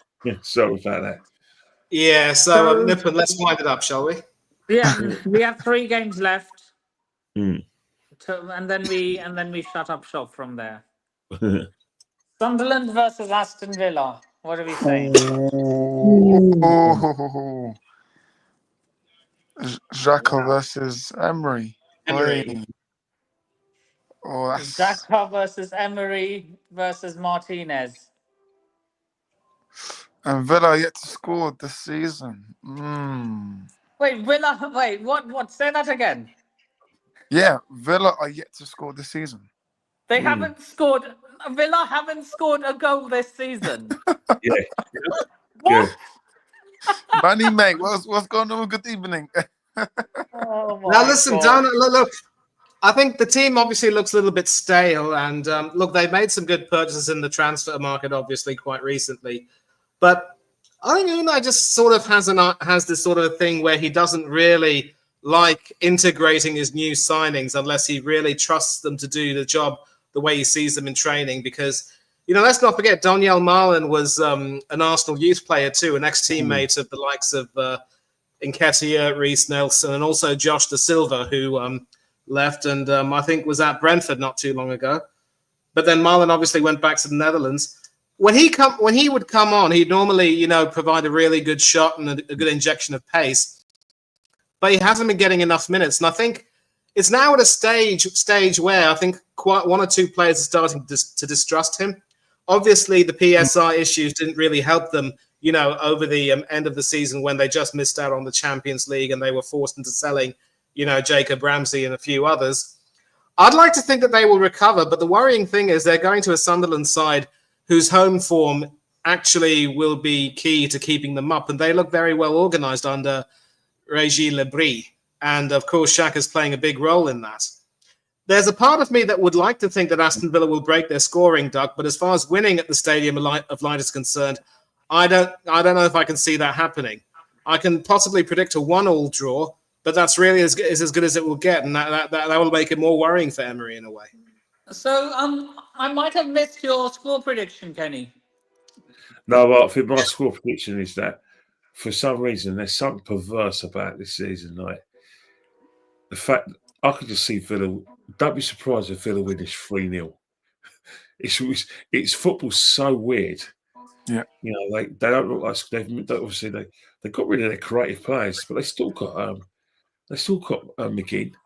John McGinn, yeah. I'll tell you one thing. Whose idea was it to sell Duran last year and let Liam Bailey go on loan to to Roma? That was well thought out, wasn't it? But yeah, What were they smoking? What were they smoking? I don't know. Villa would have got a fine because they would have broken the Exactly. PSR. PSR thing. They had to sell Ramsey as well. Score prediction, Kenny. 3-0 Villa. Despite the fact they haven't scored, I'll go 3-0 Villa. Clean sheet for Martinez. I love it. The last one he got a free sheet, didn't he? Right. Yeah, Who wants to go next? Yeah, I'll go 3-1 Sunderland. 3-1 Sunderland. They're incorrigible, Horace. Emery's gonna get sacked. Sacked in the morning. You're getting sacked in the morning. He might come back to Arsenal. You never know. I don't think we'll have him back. I wouldn't mind him, but I don't think we'll have him back. So, Manny, what do we say? I gave you my prediction, 1-1. 1-1.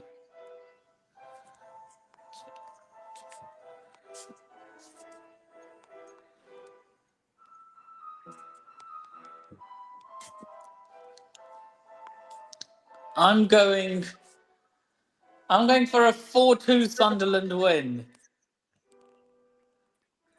That's a bit generous, isn't it? But fair enough. It's your opinion. No comments.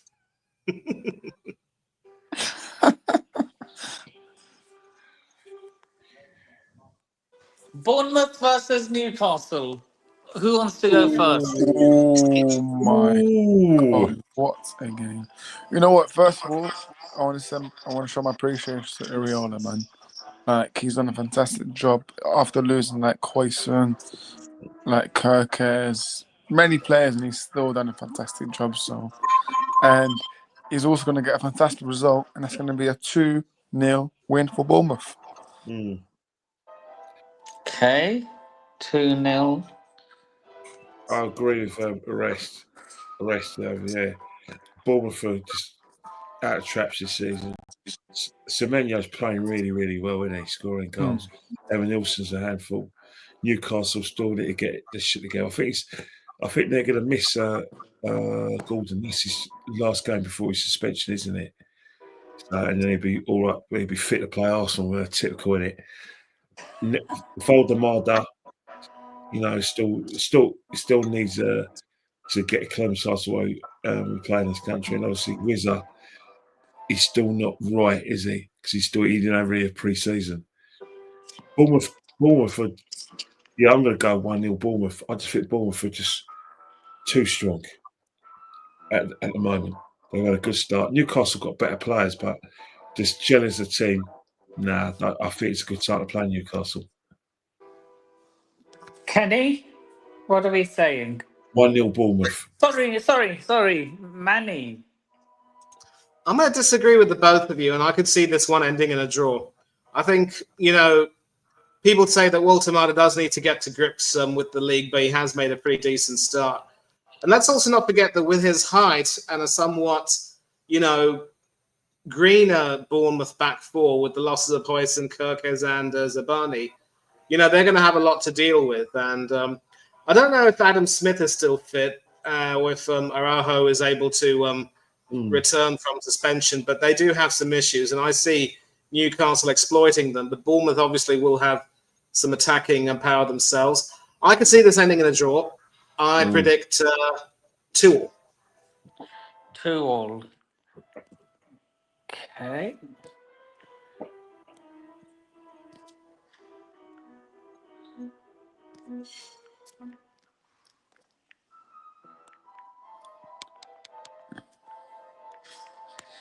And I'm going to disagree with all three of you and go for a Newcastle win.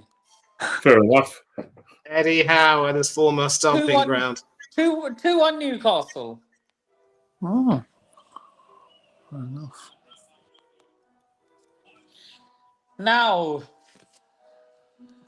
this is Kenny and Manny's department.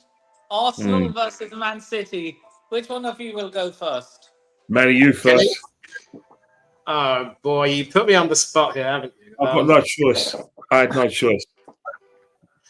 Okay, well, there was obviously a lot to like about City's performance today, but I think Horace will agree with me. Big up to him for his emergency stream, by the way, where he said that United actually allowed City to play well. And I'd like to think that Arteta will have done his due diligence and will make sure that we don't make the mistakes that United made today. I think City still look pretty weak on defence, although Kusanov is improving a little bit. With Foden coming back to the picture, they're always going to be a threat offensively, but defensively, we're just a little bit more solid than they are, in my opinion. Midfield could potentially be a problem, but then Rodri is still trying to effectively feel his way back in. I'm confident that we will win. It won't be as lopsided as it was last season when we, gave them a pasting, a rightly well-deserved one. But I'm confident enough to go for a 2-1 win, and especially with Donnarumma in goal, we need to take revenge on several fronts. Yeah. Euro 2020 and last season's Champions League semi-final. I agree with that. Definitely. 2-1 did you say, Manny? Huh? 2-1 did you say? Yes, 2-1. You know what? Donnarumma, with his feet up, that's not the best. We're going to press. We press Man City, we can win this. We're not going to make the same mistakes as Man United. The midfield battle, we've got to win that midfield battle. Zubimendi's got to play his best game. I don't know if Odegaard's been fit. I wouldn't risk him again. You know, you've got a shoulder injury. Just sit this one out, mate, and let's get Ranieri in the side. He's ready. You know, get him in the side. I think we'll win 2-0. But yeah, it's not going to be easy. We need surely my last 2 wins against Man City has got this kind of inferiority complex. We sit away against Man City. If we go there with inferiority complex, we'll drop points. But I just can't see us doing it. Defensively, get nothing away. Haaland's going to play well, but the players around him, man. If we can get Doku quiet and keep Schneider, Schneider? Schneider's quiet. We win this cup. We win this quite easily. But it's our 2-0 Arsenal. Yeah. I think Arsenal will win this. And the thing for me, right, I think the midfield battle, I think Arsenal will win that as well. I'm liking Zubimendi, what I'm seeing. And also Declan Rice is Declan Rice. So yeah, listen, look, from what I saw today, right, if City play like that against us, Arsenal will win. Because I'm telling you right now, City were not great. That's great. So yeah, I'm actually gonna go Arsenal 3-1 here. 3-1 Arsenal. Yeah. I think it'll be a good performance from Arsenal, and I think we're gonna see a cracker goal from Declan Rice. So yeah. Yeah. You know what? Don't be surprised if Mourinho played. Mourinho didn't do anything wrong yesterday. Right. Nippers gonna say 5-0 City. Watch. No, I'm not. He's probably going to go for a City window. 2-2. Believe me, I will be supporting City in that game. Funny that you spent half an hour telling me how much you hate Arsenal. Who knew, eh? Right, 2-2.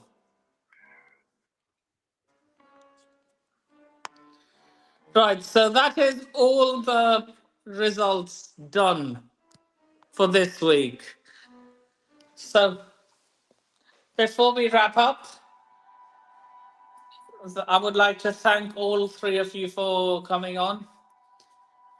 Kenny coming back after quite some time.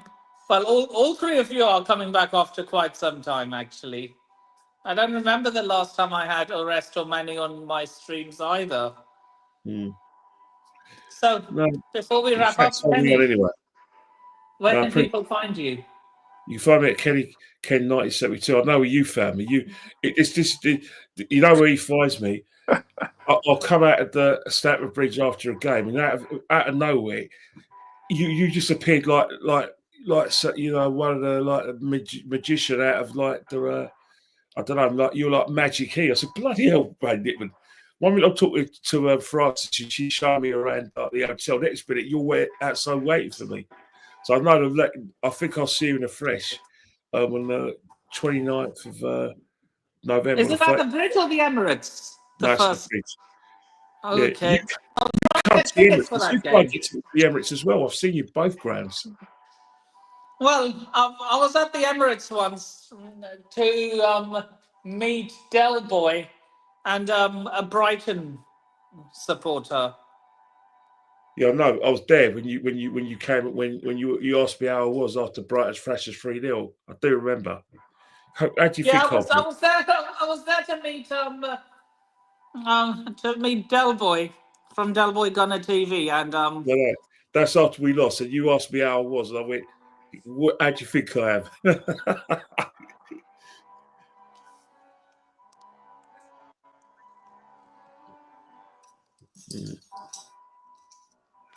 I think Orest and Manny have done streams with that person I just mentioned.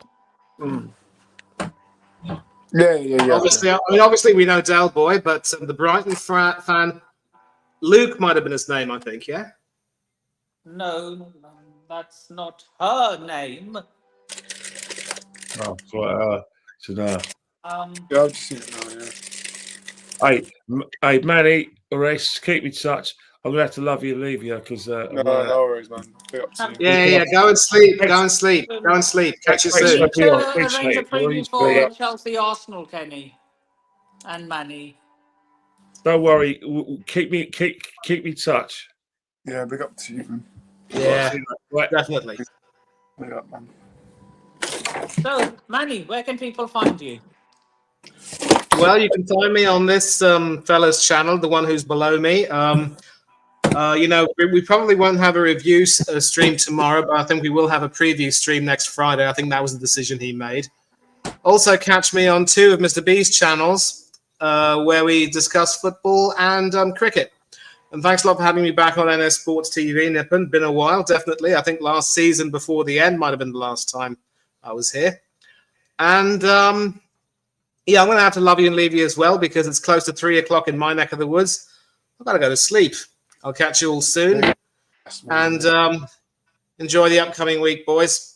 Back to European football.